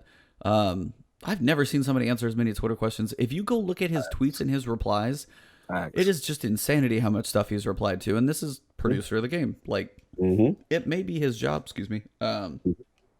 But oh my, like I've never seen that much continuous thing. I mean, Cosmo and the Reddit and stuff like that. I mean, they're active in there, but at Mhm. least it like in one place that I've seen, and I'm sure there's like community managers in other places. But just on Twitter, if you followed him, he was in my feed like nonstop. I was like, dude, do you sleep? So I mean, shout out to him. I even just sent him a tweet, and he even replied back to me. I was just like, "Hey, I've never seen somebody do." I was like, "Just hats off. Thank you for the communication. It's been amazing." And I just said, "Thank you," and he was just like, "Awesome. You're welcome." Like, and he even just took the chance to reply to that. So I was like, "Hey, cool." It's like at some point I want to drive down to Austin and just shake the dude's hand because the seems like a really good guy. Absolutely. So that piece of this interaction has got me, I don't want to say biased, but to a point where if there are little things and they're communicating saying, hey, we know this is in the full game, we know this is there. The way it's gone so far, I have more faith than some might because I've seen the quicker changes. I've seen what they're trying to say. I've watched them talk about certain things as they go through. So if they say something, I'm actually thinking it's going to be there, at least to me. And I could be like, hey, it's EA. You're stupid. This is EA. Don't think that, you know. But in my eyes, from what I've watched so far, at least BioWare and the guys there have their hearts in this thing, and I think it's in the right place. I agree. Shout out to those guys. Absolutely. I mean, that's what you want from your dev. That's what you want from your community manager. That's what you want from the marketing. Like, you want that level of transparency. That is unheard of. And that's what's giving me hope. And let's be honest, we want them to succeed. I mean, these are the creators of Mass Effect, Dragon Age. This is the A-team BioWare. Now, granted, some people would, you know, if they're looking for this single player kind of experience, this is not this. This is made to play with friends. But let's give them a chance before we throw stones and, oh, you know what I'm saying? That's, you know, a lot of people, I feel it's a very, as gamers, it's a very overreactionary culture, and you need to rein it in. Like at the end of the day, whether we call it a beta, a demo, whatever it is a vertical slice of a game. Let's give it a chance. Let's wait to release. They've already showed improvement from the what is it, the VIP to the public. Now we're waiting on release. They're telling you about the changes. They're being forthcoming. You know, we want to get into the act thing, this gameplay narrative thing. Yep. Let's go for it. Oh, I mean, I just wanted to get into a little more Go when for it, it yeah. comes to. Mhm. So the loot is going to feel like Diablo. The gunplay is not going to feel like Destiny. But there are certain things about this game that I do have to appreciate, and there's certain things I wish were in other places. When I mean, you're going to be able to crank up the difficulty in like Diablo, sure. But also, if I go into a normal activity as a god at gear level, for a first time in a long time in a looter shooter space, I get to feel that way. Yes. And in Destiny, your gear doesn't honestly mean much of squat. Your stats don't really matter that much. You don't get more health. You don't have. Right. You can't go tear up a normal activity and feel OP. You don't get that opportunity. And Division, honestly, would be about the same way, too, because your gear matters. But the difference in Anthem, you're going to have your guns that drop randomly. Same thing as Division. They're going to have different stats, different things like that. But those aren't going to be as much focused. Even the guns in Division probably have more of an important play than the guns in Anthem because they're all ability-based. Yes. But, I mean, say you go through in Division and you get the little mini turret machine gun. It's not going to have a whole lot of perks and changes and things to it. And it's just, you're going to unlock your perk and it's there. It's with you. It's just a function. Destiny, you've got a similar thing. You unlock a fireball. You unlock a grenade. And they are just they are the ability you use and it doesn't really change. The difference for me with Anthem, which actually kind of has me intrigued, is the abilities you get to use, and which is a lot of where the focus is going to be, are also part of the loot drops, which for one is going to change how you play. Because you might be leveling up, you have an epic level character, which for this one is, say, legendary-ish. And I've got a combination of abilities and it works really well. And then say I go through, I do this one harder dungeon, and I go and I pick up a masterwork ability. And this is like, say I'm running a frost grenade, and then I'm using like fire to explode stuff for my combo. And then now I pick up a new grenade, and now this is a fire primer. But this is like my new masterwork with like 4 more perks, and it has a tweak on the abilities. Like if it sets them on fire and they die or they explode or who knows, my abilities change with my gear pickups. So more of your character and more of what you do are actually going to continue to change and evolve and improve with the abilities you pick up. So that's one of those things that takes the evolution to a different place that you're actually going to have the feel. And the other piece for me is the classes. Now, this is Hmm. one where both Division and Destiny do not hold a candle and how the characters feel different. Hmm. The Colossus, the Interceptor, the Storm, and the Ooh, Ranger, facts. they are not like each other. I mean, a Titan, a Warlock on 100, yeah, they feel the jumps different in the supers. But again, I'm still having roughly 200 health. My mobility is still linked to that 1 to 10 stat, and everything is still fairly close. I mean, yeah, a Warlock and a Hunter feel different, but in turn, it's mostly my guns that I can move between characters and I can generally do the same activities. Hmm. When I go play a Colossus and then I go play an Interceptor, you can't have two different classes play farther apart than those two. Absolutely. How Absolutely. many classes did you play with? Played with everything except I touched everything, but I just didn't deep dive Colossus. Okay, But all the other three I deep dived. nice. What was your? I mean, Storm to Interceptor then would be a huge comparison as well. How'd you? I mean, Whew. talk about those two for a second because I want to know like what was your enjoyment, kind of ups and downs of those two because those are pretty damn far apart. Absolutely. When I first got into just trying to figure out what I'm going to main, I was leaning towards Storm just because, let's be honest, I'm a Warlock in Destiny. So he had that Warlock look. So I'm like, yeah, that's where I'm rolling. So when I first touched Storm, I didn't, I was playing like Destiny. I was like using my guns too much and not utilizing the ability, nor utilizing the fact that he's supposed to be in the air. He gets the damage resistance thing. And I was just playing with him wrong. So initially, it didn't feel good, right? So I'm like, all right, this is the first demo when they unlocked everything at the end of the VIP. That was the first joint. So then I said, all right, I got limited time. Let me try another class. I immediately went to Interceptor, Touch Interceptor.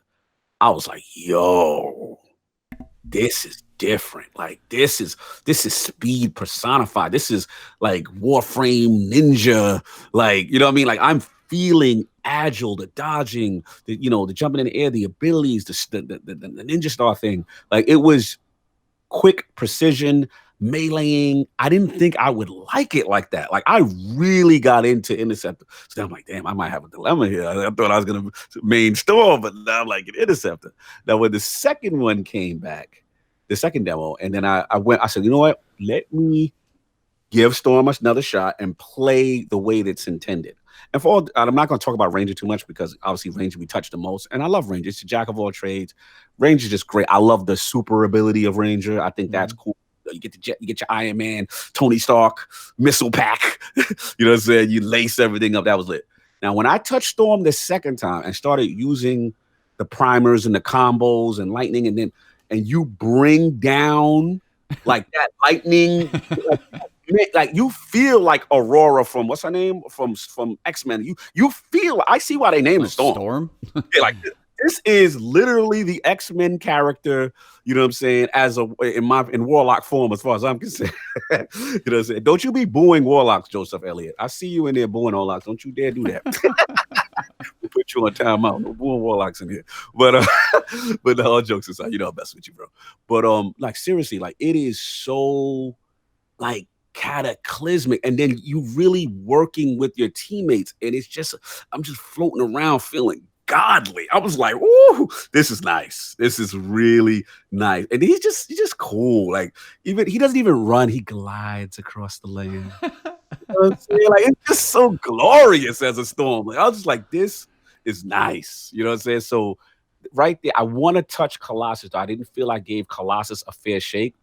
And shout out to your bro Stone because I do want to tank too. I do pick a lot of games where I use tank characters. Mhm. So I seen the potential and him with that shield and just being that front line and getting in there, getting in the mix. You know what I'm saying? Like I'm dying to really give Colossus another shot. But you said it before we started this topic, which is the key with Anthem is everything is so damn distinct.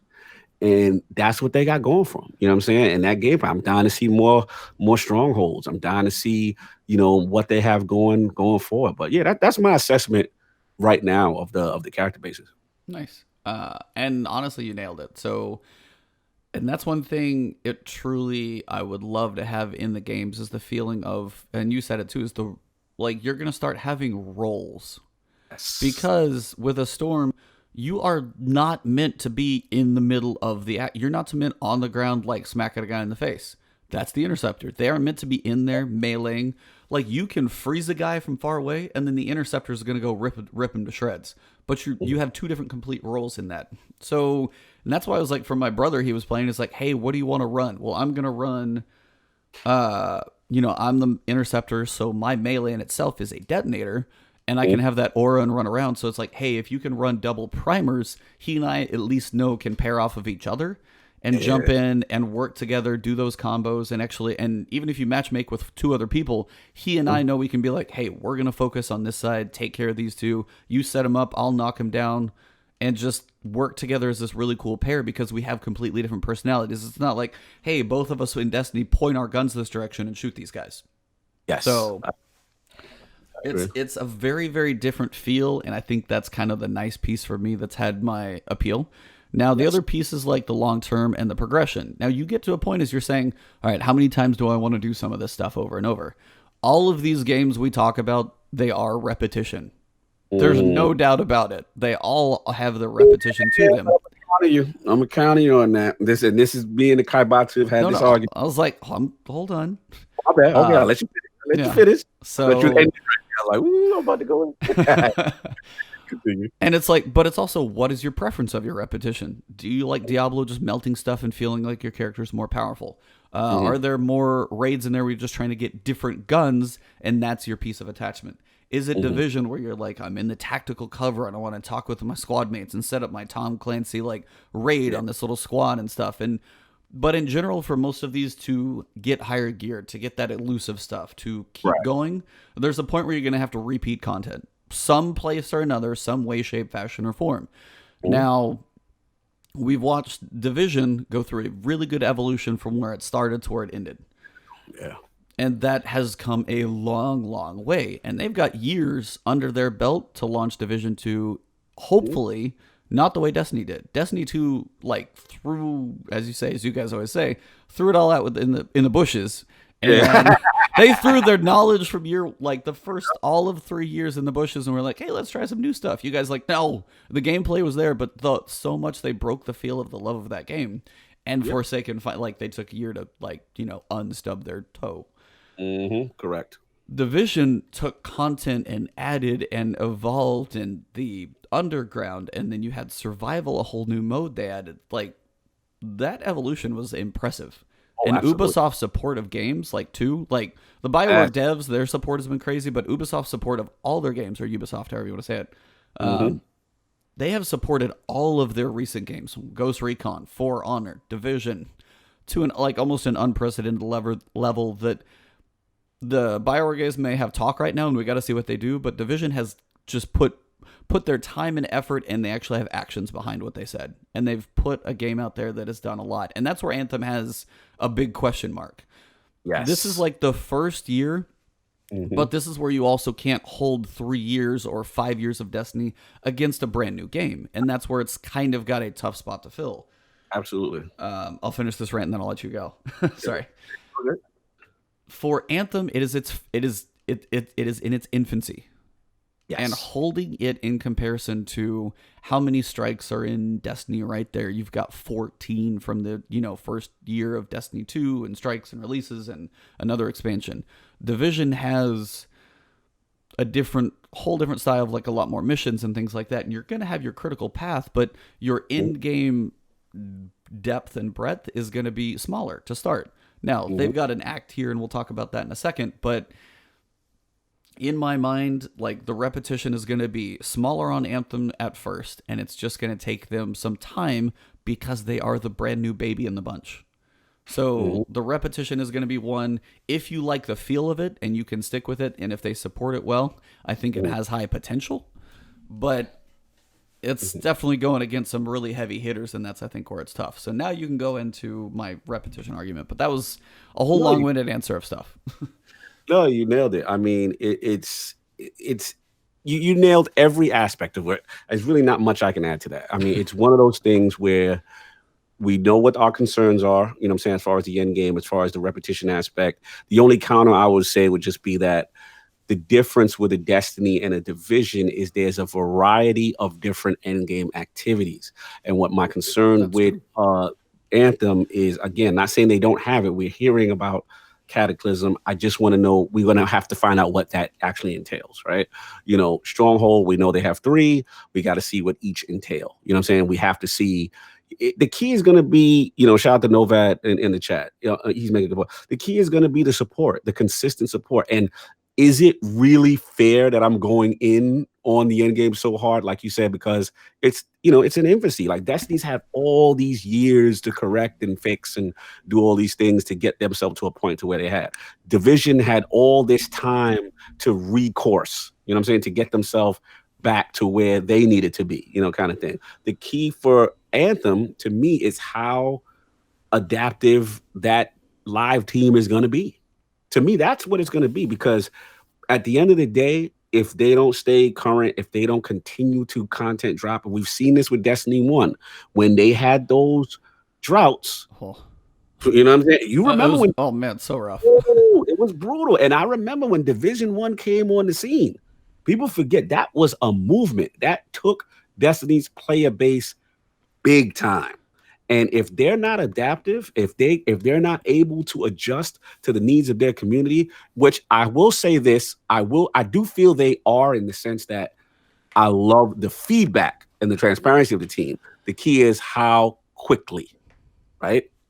How quickly can you adjust and put these things in the game your community wants? So that's going to be the key. That's literally going to be, I think, like I said, you nailed pretty much all the other points. And that's all I got to say. But at the end of the day, it's just, this is exciting. You know what I'm saying? When February comes out, I'm right there with you, man. Like, what's that date again? February 20? What is it? February 22nd. 22nd. I'm right there with you.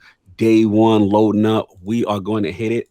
And I can't wait, man. I can't wait to see how this thing. It's a fun year. It's a fun year for looter shooters. Like, we're gonna, like, if you're a looter shooter, that's why I love doing this podcast with you, because it's like we are now, like, we're at the buffet table right now.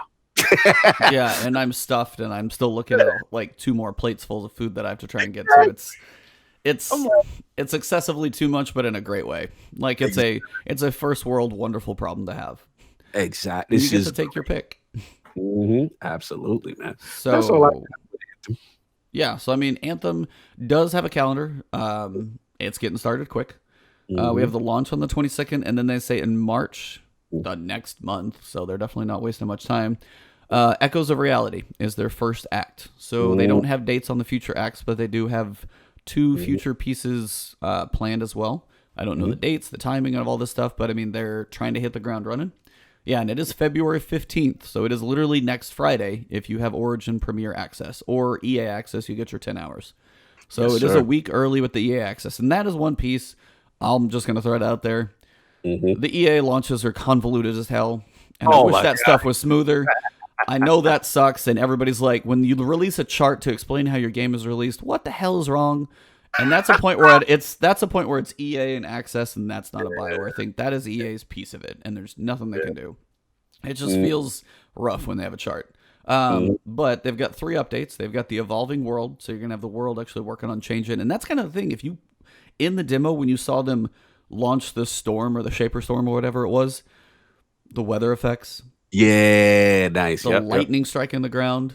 By the way, that lightning animation, so good. Woo! Like one of the cooler animations. Fire. So good. They've got Update 2, Stronger Together. Don't even know what that is. What that is? Update 3, The Cataclysm. And that's one of those bigger, larger events that they've got. But everything below, they've got new events, quality of life, new rewards, expanded progression system. I mean, that alone, if you're looking on progression, trying to add something else in there, that's good. A new stronghold, because it's launching with 3. So if it's 4 already, we're getting there pretty quick. Guilds, leaderboards, new missions, and the Cataclysm. All that's in, like, March. Yeah, it's all in March, yeah. So they have now how quickly this stuff comes, because obviously you have a launch. The nice thing is, again, like Division as well, for both of these, they plan outside of, like, cosmetics, or maybe if they ever release a new Javelin, that might be like, hey, here's $10 to, like, that would be kind of insane. And those are the ones that they might actually charge for. Cosmetics will be free, or at least earnable in game. You do not have to purchase. You will be Mhm. able to earn everything. Just depends on your playtime. Mhm. Um, but also the future releases of content for now, unless they go like Anthem 2 or crazy thing, that's all Mhm. free. So I mean that and Division both have that over Destiny. It's like that future stuff. It's not an annual pass. It is all of this stuff that you get because you bought the game and you just Mhm. keep playing it. So even if you buy Division, or if you buy Division, you buy Destiny, you buy Anthem. Mhm. Nice thing about the other two, the new ones, Anthem and Division. Well, if you Mhm. step away from one and this new thing comes back, well, you don't have to pay for it. Just turn the game back on. So Mhm. the first month looks kind of cool. The Cataclysm is a big thing that they've been announcing, but I mean, a new stronghold, the expanded progression system, little tidbits in there are things that I want to see where they start taking this stuff, how the game evolves, and how quickly they evolve it. But all in all, I was like, I'm excited for all of the stuff that we've got, but I was like, if they can live up to what they've got and they continue to like evolve the game and keep new stuff going, I think the grind will be something I can. Maybe it's a Mhm. weekend I do Anthem 1 with my brother, and then it's another one where I do Division with some other friends or whatever. It's like, and I see both being a thing, but Yeah, I'm looking forward to all of this stuff.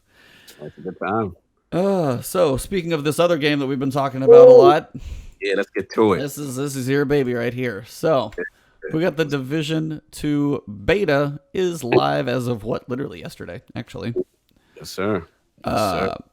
So I'm not gonna say much because I feel like I threw a mouthful out there. Division 2 beta, Cognito, Yeah, take it away, man. I'm gonna talk about it. Let's Yeah, go. man. Here's the thing. I mean, as you know, Division I have a very controversial history with. As a Destiny fan, I must admit I was fanboying at the time, and I was a little hostile towards this game. Who's this game new on the scene coming for my beloved Destiny? How dare they? I was in my fanboy bag back in Division One days, and because I was Destiny hardcore, I wasn't really ready to see another looter shooter. And then obviously, full disclosure, I'm from New York City. That's where I'm born and raised. So when I saw the 1-to-1 ratio, at first I was like, "Whoa, that's New York." That's Madison Square Garden. I know these streets. Like this is the game, right? So as I got into it, and I'm like, yo, this is not that bad. It's really cool, more tactical, more along like alongside of a Rainbow Six slash meets Ghost Recon kind of a deal, and I played it all the way up to the campaign and I liked it, but I got bored pretty quick. And the thing what did it for me was, lack of in game. They had these things called incursions. Wasn't really a fan. They felt like glorified strikes, and you know, it was just enemies were very bullet spongy. And me and you've talked about this in the past, E, where it's bullet spongy works in Destiny with space magic and monsters. Bullet spongy with a guy in a hoodie running at you with a bat and you're shooting him 35 times and he ain't dying, kind of took me out of the element, right? So that was my D1 Division One experience. I cooled on the game very fast. I was like, okay, I did what I had to do, but this is not taking any more time from Destiny. And then, as I predicted, because it was a civil war with my friend list. Like all my, it was. We're getting into arguments. Shout out to Kai Batsu. Shout out to King David. Like it was really like my friends cheated on Destiny and they were like, we're at Division now. And I'm like, that game's gonna fail. No, it's not. It's gonna do this. And I'm like, dude, it's gonna fail. I'm telling you. And lo and behold, they have to admit it. They hate when I rub it in. It faded. And it faded with a combination of things. It faded because it was hacks, there was a lot of things, but more importantly, it also faded because of the end game. Now let's fast forward to Division 2. Surprisingly, as you've been hearing me on every last word podcast we do, I've been excited and more excited the more I hear about it. I hear about in-game, all the things that I had a problem with Division One. You know what I mean? It seems to be kind of addressing with Division Two. And the other thing is, I felt it had a full feature list. Dark Zone, which a cool concept, didn't necessarily feel it was implemented great in the first one. Now they're doing these occupied ones. They're doing, this whole bit that I like, that they have balance across the board. But let's get into this beta. Turned it on, playing on the X, 4K HDR, looks outstanding. The game looks really good. Now, is it Anthem looking? No, I'm not going to go there, but it really looks good. And the first thing you notice off the back is the wide streets, the field of view, the draw distance. Oh, it feels like a living, populated world. And what I really like about it is they really double down on the simulation aspects. Like before in the old division, you kind of run around and heal at the same time. Oh no, no, no, no! You cannot do that now. You know what I'm saying? You have to stop what you're doing, physically stop all other actions to heal yourself and inject yourself. You know, just the little things, the nuances, the enemy AI, they will flank you. They have different factions. They're aggressive. Some will lay back. You can't stay undercover in the same place. They'll throw grenades. They'll do different tactics to get you out of just staying in one spot. But the main important thing was the time to kill. Once they lowered it, it feels real now. It's like if I shoot a guy like 4 times, he's dead. Like that's how it's supposed to be. It's more of a realistic, real life take on it. And then it really started to shine. And they have the mid maxing, the gear drops, and the first thing that made me smile. I ain't gonna lie to you. I got me some knee pads and I got me some other thing like a vest, Yep. and they were part of a set. I saw that. The set gave me bonuses. And I'm like, yes, like this is what I'm talking. Why doesn't Destiny do this? Like I That would would have be so easy for them to implement. like one thing about Division that is completely different from Anthem. Division wants you to be in their menus. Division wants you to stop what you're doing and compare one, backpack or one gun to another one and really break it down on your play style and how it works with your skills that you pick. Oh, shout out to the skills. They got different new skills now, turret, this, that. Again, if you like tactical, if you like squad based, teaming up with your friends, and the last thing story wise, they're selling me it literally feels like Washington, D.C. has been taken over and you've got to liberate this thing slowly, one at a time. Then they got the settlements aspects where you got communities where, if you do work for them and you appease their leaders, they'll help you. And then, like, if you're in a zone where you're by yourself, you show up a flare and the AI comes out. Dude, like, it feels like a living world. And I'm in. I am in. I've been the biggest. It's funny because the division guys that I are cool with, they were on the fence coming into Division 2. I don't know. Me, I'm like, they're appealing to every problem I had with the first game. Is it perfect? No, there's still some issues. You know what I'm saying? With certain little things and bugs in the beta that I haven't counted. But in my mind, there's no doubt that those things will get, fixed. And as far as the last point I'll make, and I know I'm talking a lot, the last point I'll make is You haven't probably touched what I talked about Anthem, so you're fine for probably like 2 weeks. So I keep know, going. I'm excited. You know what I'm saying? The last point I'll say with first of all, the mission structure is dope, verticality, exciting type of missions, infiltration things. I saw one mission where there was they were like I forgot what the name of the faction. It's called a propaganda mission. They set up like a what you call like a truck, and they had like a megaphone, and it's spreading propaganda. It's funny. And it's like, yeah, like you have to shut that down, and it's just funny. But the whole thing is the bullet sponge aspect. Now, when you do face a human boss that is kind of like the sponge, is now he comes out in all this armor, like these big armored suits. So now it's like when I'm shooting this guy 30 times, I'm like, okay, I understand. Because look at he's got this big, mini, you know what I'm saying? Like it's really, yeah, Elbow I play a lot of the beta. It's really well done. I'm very excited. I think they got one, man. I think if they do what they got to do, and the very final point is I looked in that start menu 1 week. Shout out to my boy Eric's Gaming because he interviewed the devs. They got raids, man.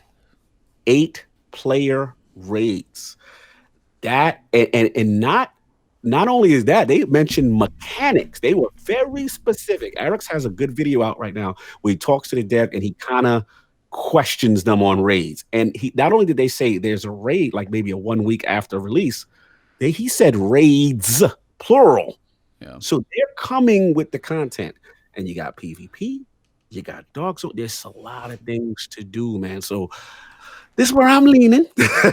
I'm excited. We'll see how it goes. Come launch. It's not until March, so I still have time to blaze my anthem and see what's going on. But all in all, I think it's one of those things that if you like Division 1 and you had issues, I think you're gonna be happy. For people who really didn't like Division, I don't know if this sways them. You know what I'm saying? They may say, hey, more the same, Division 1.5. I get it. But I feel for a beta, for their first impression, I thought it was strong. So I'm done rambling. It is now you. I am dying to know your opinions of this beta. So I think some of the things you said nailed a couple subtle things that give it more life than it ever had before. And I think that's some of the things they learned from D1. Shooting, like when you do a control point, you shoot up the flare and then you have some AI come in and they help. They're not just useless, like, character shells that don't do a damn thing. Like, that gave a different feel when you shoot up a flare, I'm going along, and then they come over, they help, and they get there like 5 minutes later. I've got this attack going on. I was playing yesterday, streaming a little bit.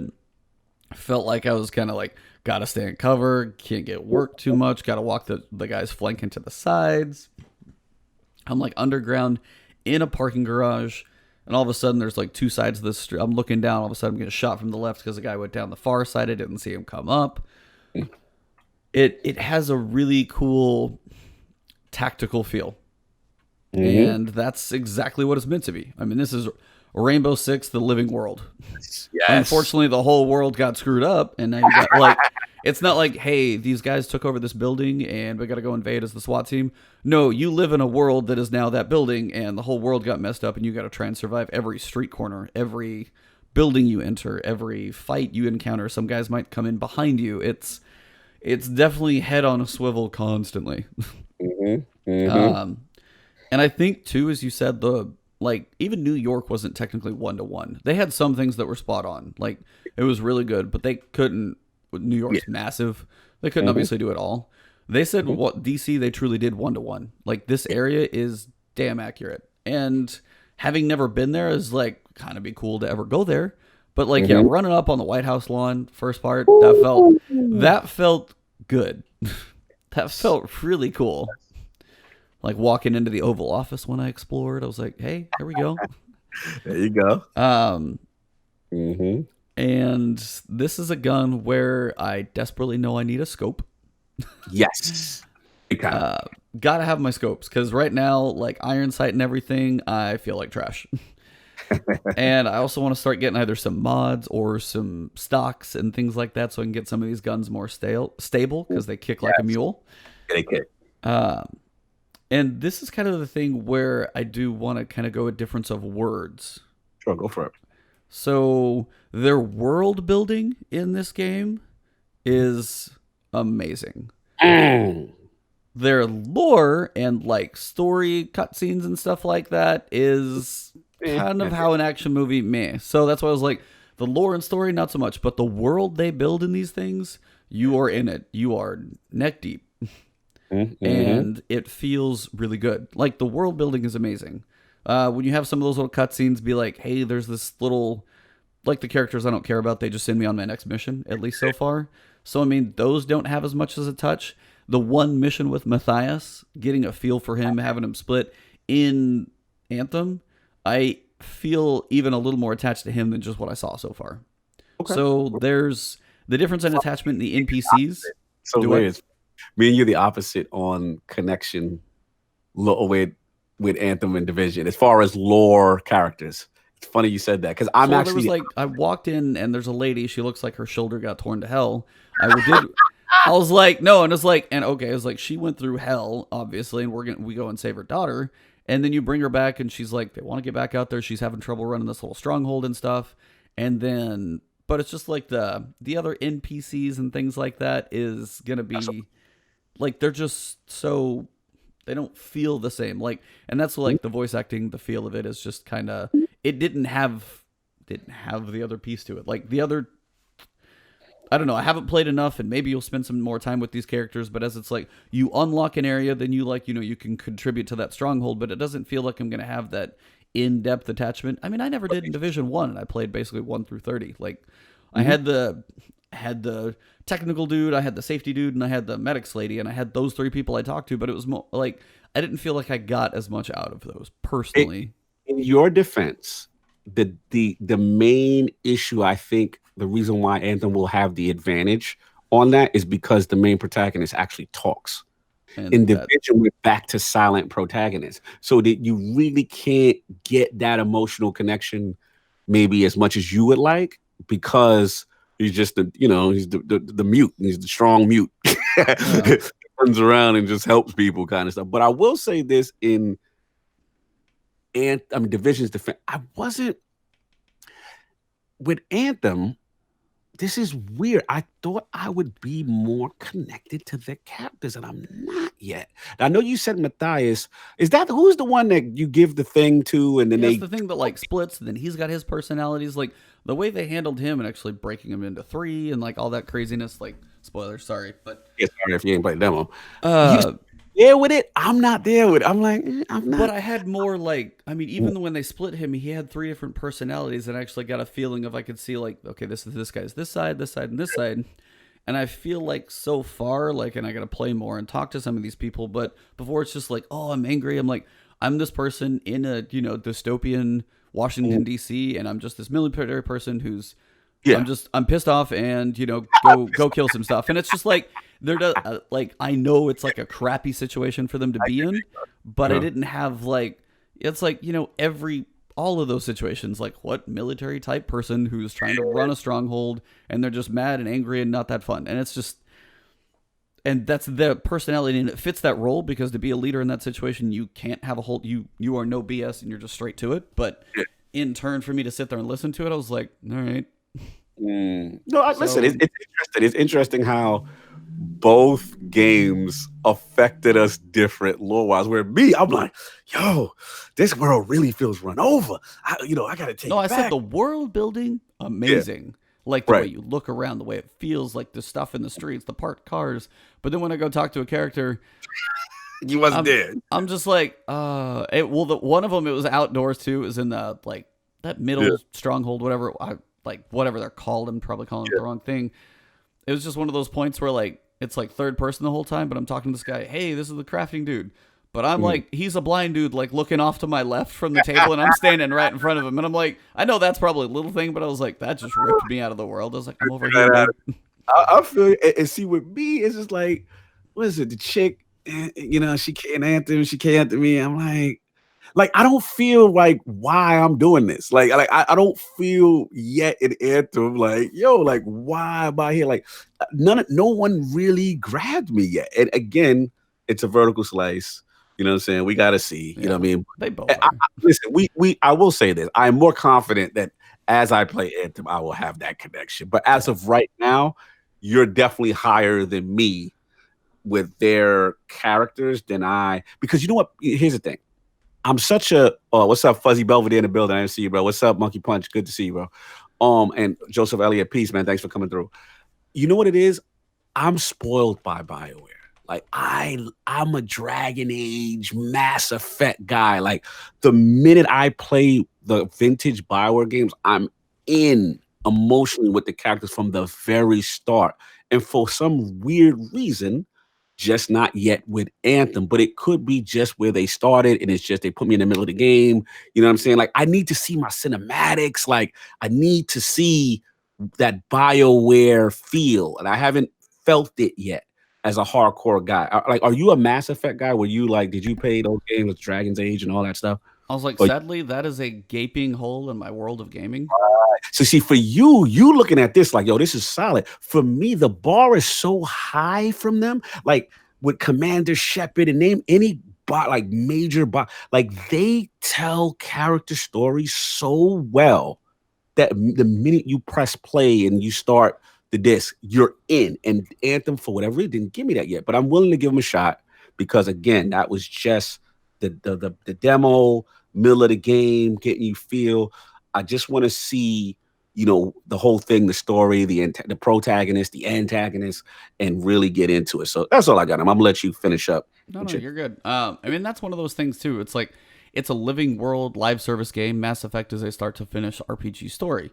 So they truly can, like, oh, we're going to build this story. All these interactions are going to be there. The focus more on Anthem is may not be as strong in that one. So people coming from, like, I love the BioWares, that's a Yeah. hell of a bar to hit. Yeah, yeah, you're right. And to be a living game, Yeah. it's not going to be an easy thing for them to do both. And Destiny went through 4 years of like, do I really care about the story? Okay, Forsaken finally grabbed me. How long did that take? Like, I don't think BioWare is going to take that long, but if it doesn't come out of the gates running, they're trying to get a lot of things happening, and it's not just a package with a bow on it that you unwrap in Mass Effect and play.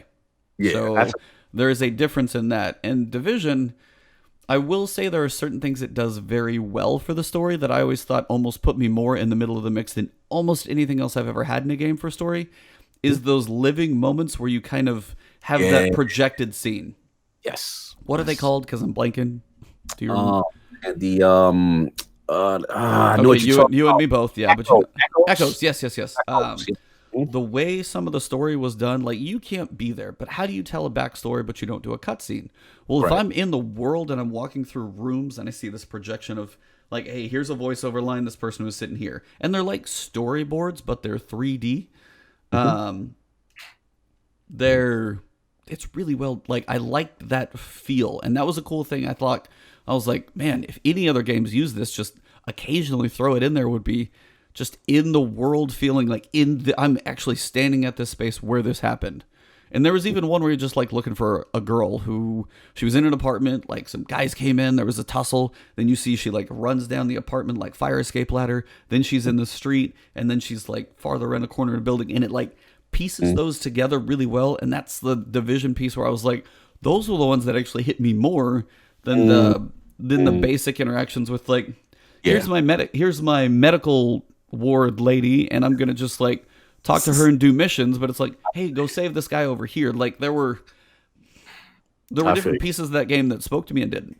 So Okay. No, fair enough. That actually you explained it very well. Hmm. but yeah, it's But like the guns are, I mean, they hmm feel like, no, it's like it feels, you said it already.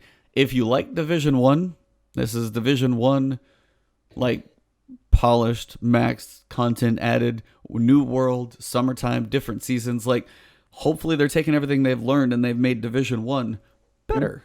yes. In so many, like the guns feel better. The perk system seems like somewhat not, what is the word I'm looking for? Hmm. Not simplified, but like smoothed out, like not to where it's quite so convoluted. The Yeah. perks and all these things just seem to be a little more flowy.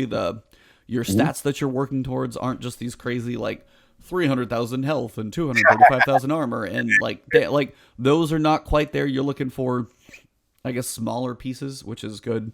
Um, so I mean, everything I'm seeing about it, I like so far, and that's why I was like, I want to play a deep dive. I got like 7 crashes in like the few hours I got to play, so I wasn't a Mhm. big fan of that. Oh yeah, that is. Shout But out they to that. literally patched it last night, so I'm gonna jump in after I get Zer video done, and that's gonna be a decent chunk of my day of playing that again. So we'll maybe have more to say, but I was like, I want to see how the Dark Zone feels. I want to kind of get a little bit more, and I'll try and pay more attention to the characters too. Mhm. So we'll just have to see. But yeah, my opinions on it are, how does, because mine on Division 1, level 1 to 30 was great. Like it Yes. always felt like I had something to do. These little side missions. I'm gonna go get this, shade tech. I'm gonna save this Mhm. little, all these little pieces and side missions were good. Then once I did them all, I'm like, I'm done. It Mhm. didn't have, Yeah, it didn't have the legs. It didn't capture nope. me. I'm with you. That's how I felt with Division One. Yep. It literally didn't, and that's why I'm excited because everything I've read and every developer, I was on the streams. I've been how you been on it with Anthem. I've been kind of on it. You know what I'm saying? Like, with it, and they really seem to be addressing everything that I want as far as the end game.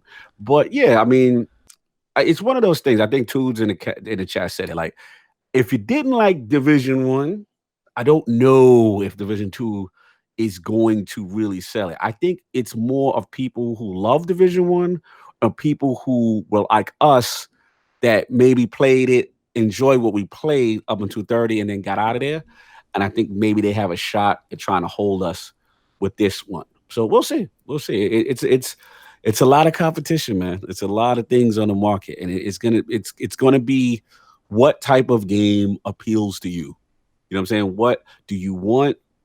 Your Iron Man similar? Do you want your cooperative thing? Do you want that Diablo style grind and loot drop? Or, do you want your tactical? Do you want your boots on the ground? And what I'm saying, you want a mid max and you want to do all this minutia, with your gear sets and all this other stuff. It's literally a preference, and to be honest, you really can't go wrong with either, right? It's the quality now with these games are really good, and it just comes down to your play style and your preference, and what you want to dedicate your time to.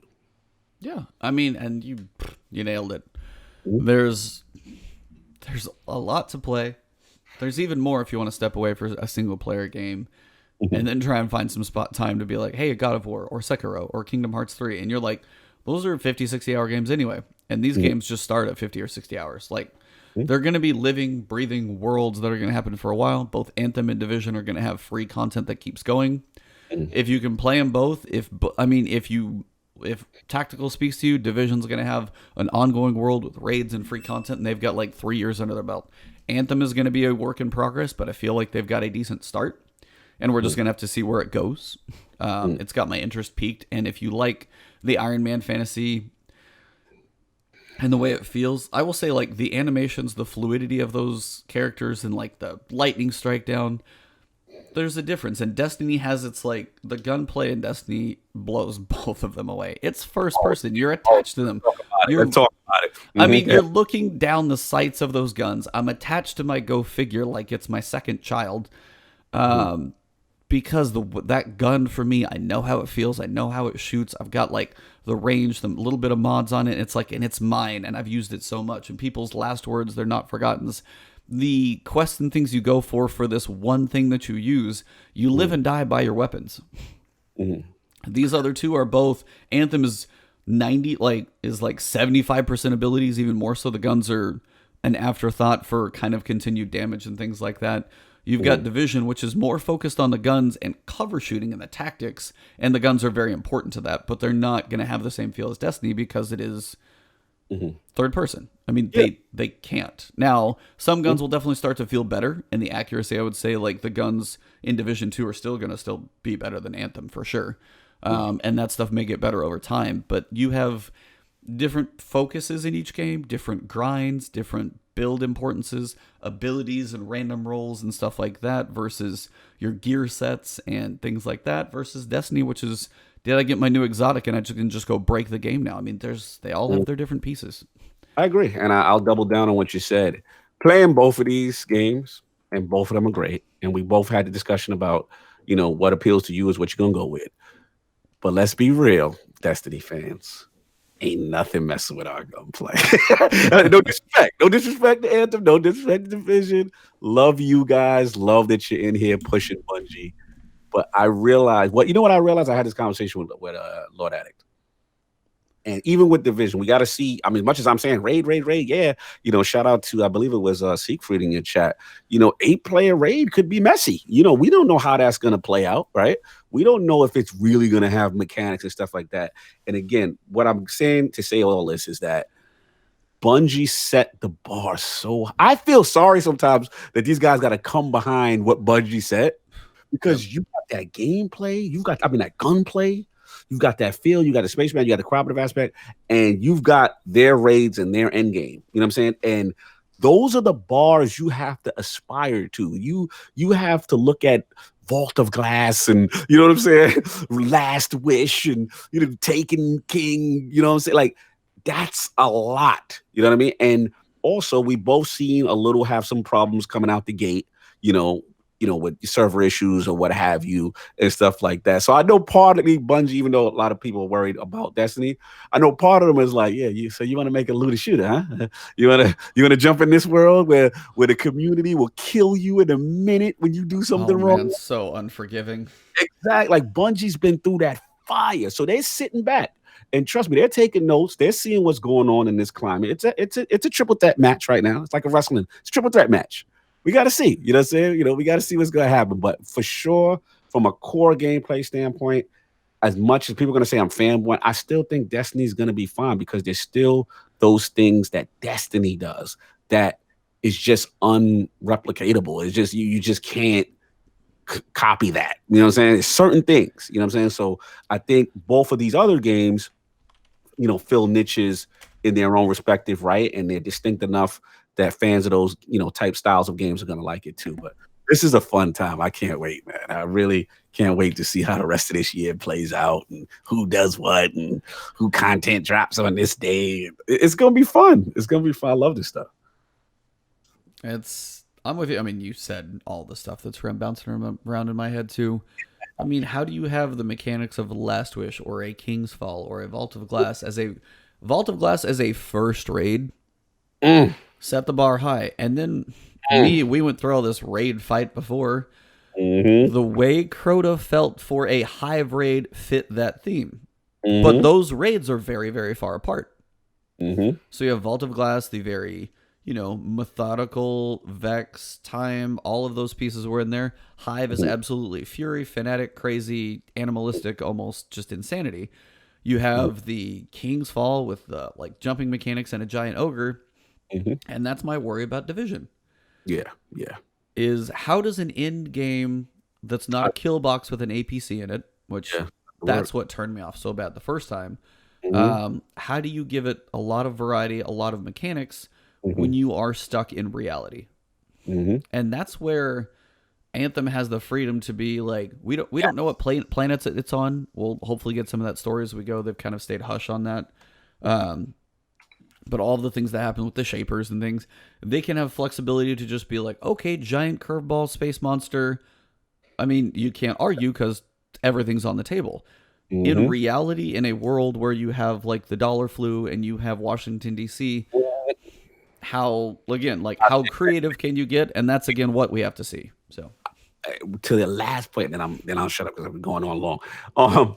What I noticed they did is they have a third faction. And this third faction that once you get to Endgame, basically comes in and takes over the map. Think of them like the Taken, so to speak, right? And and apparently it's very military / robotic. They got these robotic type dog things. Yeah, the Warhound.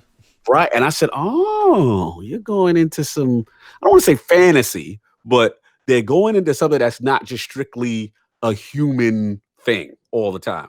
So I think that's one route. I don't know. We got to see how they nail it. You know what I'm saying? We got to see. But I was impressed by it because I'm like you said, how are they going to get us to just be invested when everything is based on realistic, characters and stuff like that. So I think that's an interesting take. And I want to see again I want to see how that raid is. I'm dying to see, how that goes, what do they take from Destiny? What do they do distinct? You know what I'm saying? And then 8 players, how the hell is it match made? What's going on? It's a lot of questions. It's going to be fun. The same thing with Anthem. What is this cataclysm? What is going on with, just in general with the strongholds and more of these missions, these contracts, right? We got to see what that's going to be. A lot of stuff, a lot of questions on both sides. We got to see, man. Yeah, it's sleep now. Yes. The best way I can say it, because you're not going to sleep later. Nope. Shout out to Cram in chat, by the way. Thank you for the sub. Yes, sir. But seriously, guys, this is... You get to pick your choice of candy flavor now. And there's a lot of options on the table. There's a lot of different candy bars. You got your Reese's, your Sour Patch Kids, you got your Butterfingers. You got all your different stuff out there. And it's what appeases to you. And that's the thing you're just going to have to see. And honestly, for some people, if you wait about a month on both of these, if you wait till April, maybe May, if you don't have to rush into anything and you're cool watching while you play Destiny for a little while to see what's really going to be the thing that adds a lot to it or might be the one for you. And another one, it's going to take a little time for some of the dust to settle from new releases. The first raids, the cataclysms, the contracts that you get in Anthem. You've got the invasion of the end game of that other faction that basically invades different places all the time. Hmm. All of those things are going to be the evolution we'll have to see. And probably about 2 months in, we're probably going to know a lot. But Yes, like, I think the discussion we have around May is going to be very telling of the future of both of these. I agree, big time. So, 2 hours and 15 minutes later, We made it to the end. hashtag long point. Long point returned. Yeah, so flashpoint, long point, the last word. We definitely have all the words before the last word get in there. Yes, sir. It's been a lot of fun this morning. There's a lot Yep. to look forward to. I just want one quick concern for both Anthem and Division. Your biggest concern for both. Anthem, start there is Endgame. Worried. Uh, Again, just me personally, I'm not a Diablo Endgame fan. So I'm hoping there's other things. I'm hoping that, these cataclysms are something different. And, because put it this way, to me, they are in the best position to do a raid. Could you imagine an Anthem raid? How lit that would be? Like, they've got the verticality. Imagine two people flying up to one section of a structure. You know what I mean? Like, it could be, to me, like, if they get around to doing something like that, it could blow away something like Destiny, in my opinion, if they did it right. Like, they've got a setup based on their world and the way that game plays and controls. It could be something epic. And I want to see like huge, Auric style, Taken King style bosses, right? Absolutely. Fighting that, like that Anthem to me has so much potential. When I didn't hear Raid, I'm like, ugh. But again, I don't want to disrespect because Strongholds could be dope, right? Strongholds could be straight. Scream said it. Like, I feel like Anthem had a 20-man raid. It was a 20-man raid. Damn, Scream. That would be Can you imagine that? Gotta Can bro you up this- imagine the space for? I'm pretty sure you'd crash everybody's game. I don't know if that world could. I don't know if the computers could handle what I can imagine in my mind because the effects, the particles. You'd have like 4 storm supers dropping on the boss, It'd like blow up. 5 in. Oh my god, you'd break systems. Computers would be catching on fire. Xboxes would be jumping out windows. Like, oh my god. There's no. I'm just imagine like. Could you just imagine fighting some big Auric style boss and like 2 people are in midair circling him, shooting, 2 people on the ground? You know what I'm saying? Like, it could be epic. I want to yeah. see epic. And again, I don't want to say like it's not because I haven't seen these strongholds. They could have all that. You know what I'm saying? So we'll see. So that's my concern with Anthem. Division is just like you said, because it's so based in realism, right? How are they going to translate? And the other thing is, let's be real. Like, one thing that Destiny has over both of them is exotics, right? Like that end game loot that is distinct. Like, how excited am I if I'm gonna get another M16 with a gold? You know what I'm Yeah, saying? it's gonna be an M16 with a name on it, like it, but it's not gonna feel that different. Exactly. Like, that's the only thing I worry long term with that. That their progression with loot is a little different. It's more about the stats and how it affects your abilities and all that other stuff. Are your damage numbers higher? Yeah, you know what I'm saying? Like, I gotta see how all that plays out. Is it truly fun and rewarding, to get that loot kind of thing? You know what I'm saying? So that's all I got. What about you? What are your concerns? What are your concerns for Anthem? I'm very curious about this. I mean, honestly, for me, it's gonna be Hmm. how the loot drops to keep it fresh and to be able to give me a reason to keep playing that high level. Are the things that I'm grinding for, these masterworks, these legendary items, making a big enough difference? Just do I want to go smash my head against harder content just to try and level up to that higher in the level? Or is it smaller? Now, some of the things they've shown, like masterwork, either weapons or masterwork gun or abilities, and the fact that your abilities like can have a distinction to them that will be different is kind of cool. If you get a burning orb that when you set it on fire is also going to have, instead of just shooting somebody in the face when you throw it, it's also going to have a fire effect on the ground, and that's like the masterwork ability has its own thing. If there are more distinctions to the higher level abilities that set them apart to give you a little bit more variety, that will be something I'm looking forward to. But as again, same thing for you. If I burn through and I get to say work on Grandmaster 1, okay, work on that, kind of getting some cool stuff, getting high up there in level. Does Grandmaster 2 and 3, or is the anything, or is the living piece going to keep me involved? Because Division's barking right at its back. Yeah, absolutely. And then for Division, it's going to be for me how all the things that I think I heard I liked, even though I fell off the game of Division that they brought forward. I wish like Survival was in there from the start. Oh, I love Survival. Because that was the level playing field. How does the Dark Zone feel? The Dark Zone probably pissed me off more than anything. Because it's a point where if this is where the end game was, and that's where I get my gear and I run in and then I get shot by dumb people who are just trolling everyone, and if I can't progress, that's an issue. Absolutely. So, and then I think somebody said it as well in yours or, Fuzzy Belvedere, the solo progression. That's how I will typically play some games, whether it's streams, whether it's other people. I do a fair amount of stuff solo, and I have concerns on both of these, honestly. Yeah, that's a good point. Yeah, man. I think we got it. I think we got it nailed out as far as on both sides. So we gotta see how this bad boy plays out, man. Yeah. So to wrap it up, well, you guys know I'll probably be streaming Division Beta some. It's a quiet week in the world of Destiny, no Shattered Throne. Shout out to everybody who was in my stream for Shattered Throne this past weekend. That was kind of amazing. I had 80 people watching when I finished wrapping that thing up, and I about blew my socks off. So, but I was in the moment there streaming that thing. I'd done it like 3 weeks past, had some practice. First time. Like literally said Fred I wish he was there for like take one, and I wish I could have been like, and it stayed at one take. So that was a hell of a lot of fun. But right now, I guess just catch me streaming. Been doing that quite a bit more. Follow me on Twitter as well, just for updates of stuff like that. But you guys know where to find me. It's Ebontis everywhere. And shout out to the subs in chat. Shout out to all the support lately. Past 1,000 followers on Twitter. Finally, I'm working on catching up to you. I got a long ways to go in the Twitter world. So. But I actually broke that 1,000 mark, so that was kind of cool. And Twitch has just been a ton of fun lately, and there's just a lot of stuff to do. I can't keep up. You know you're working, man. Y'all here working, doing good, man. Love to see the progression, man. Big things ahead for Ebontis. Good stuff, man.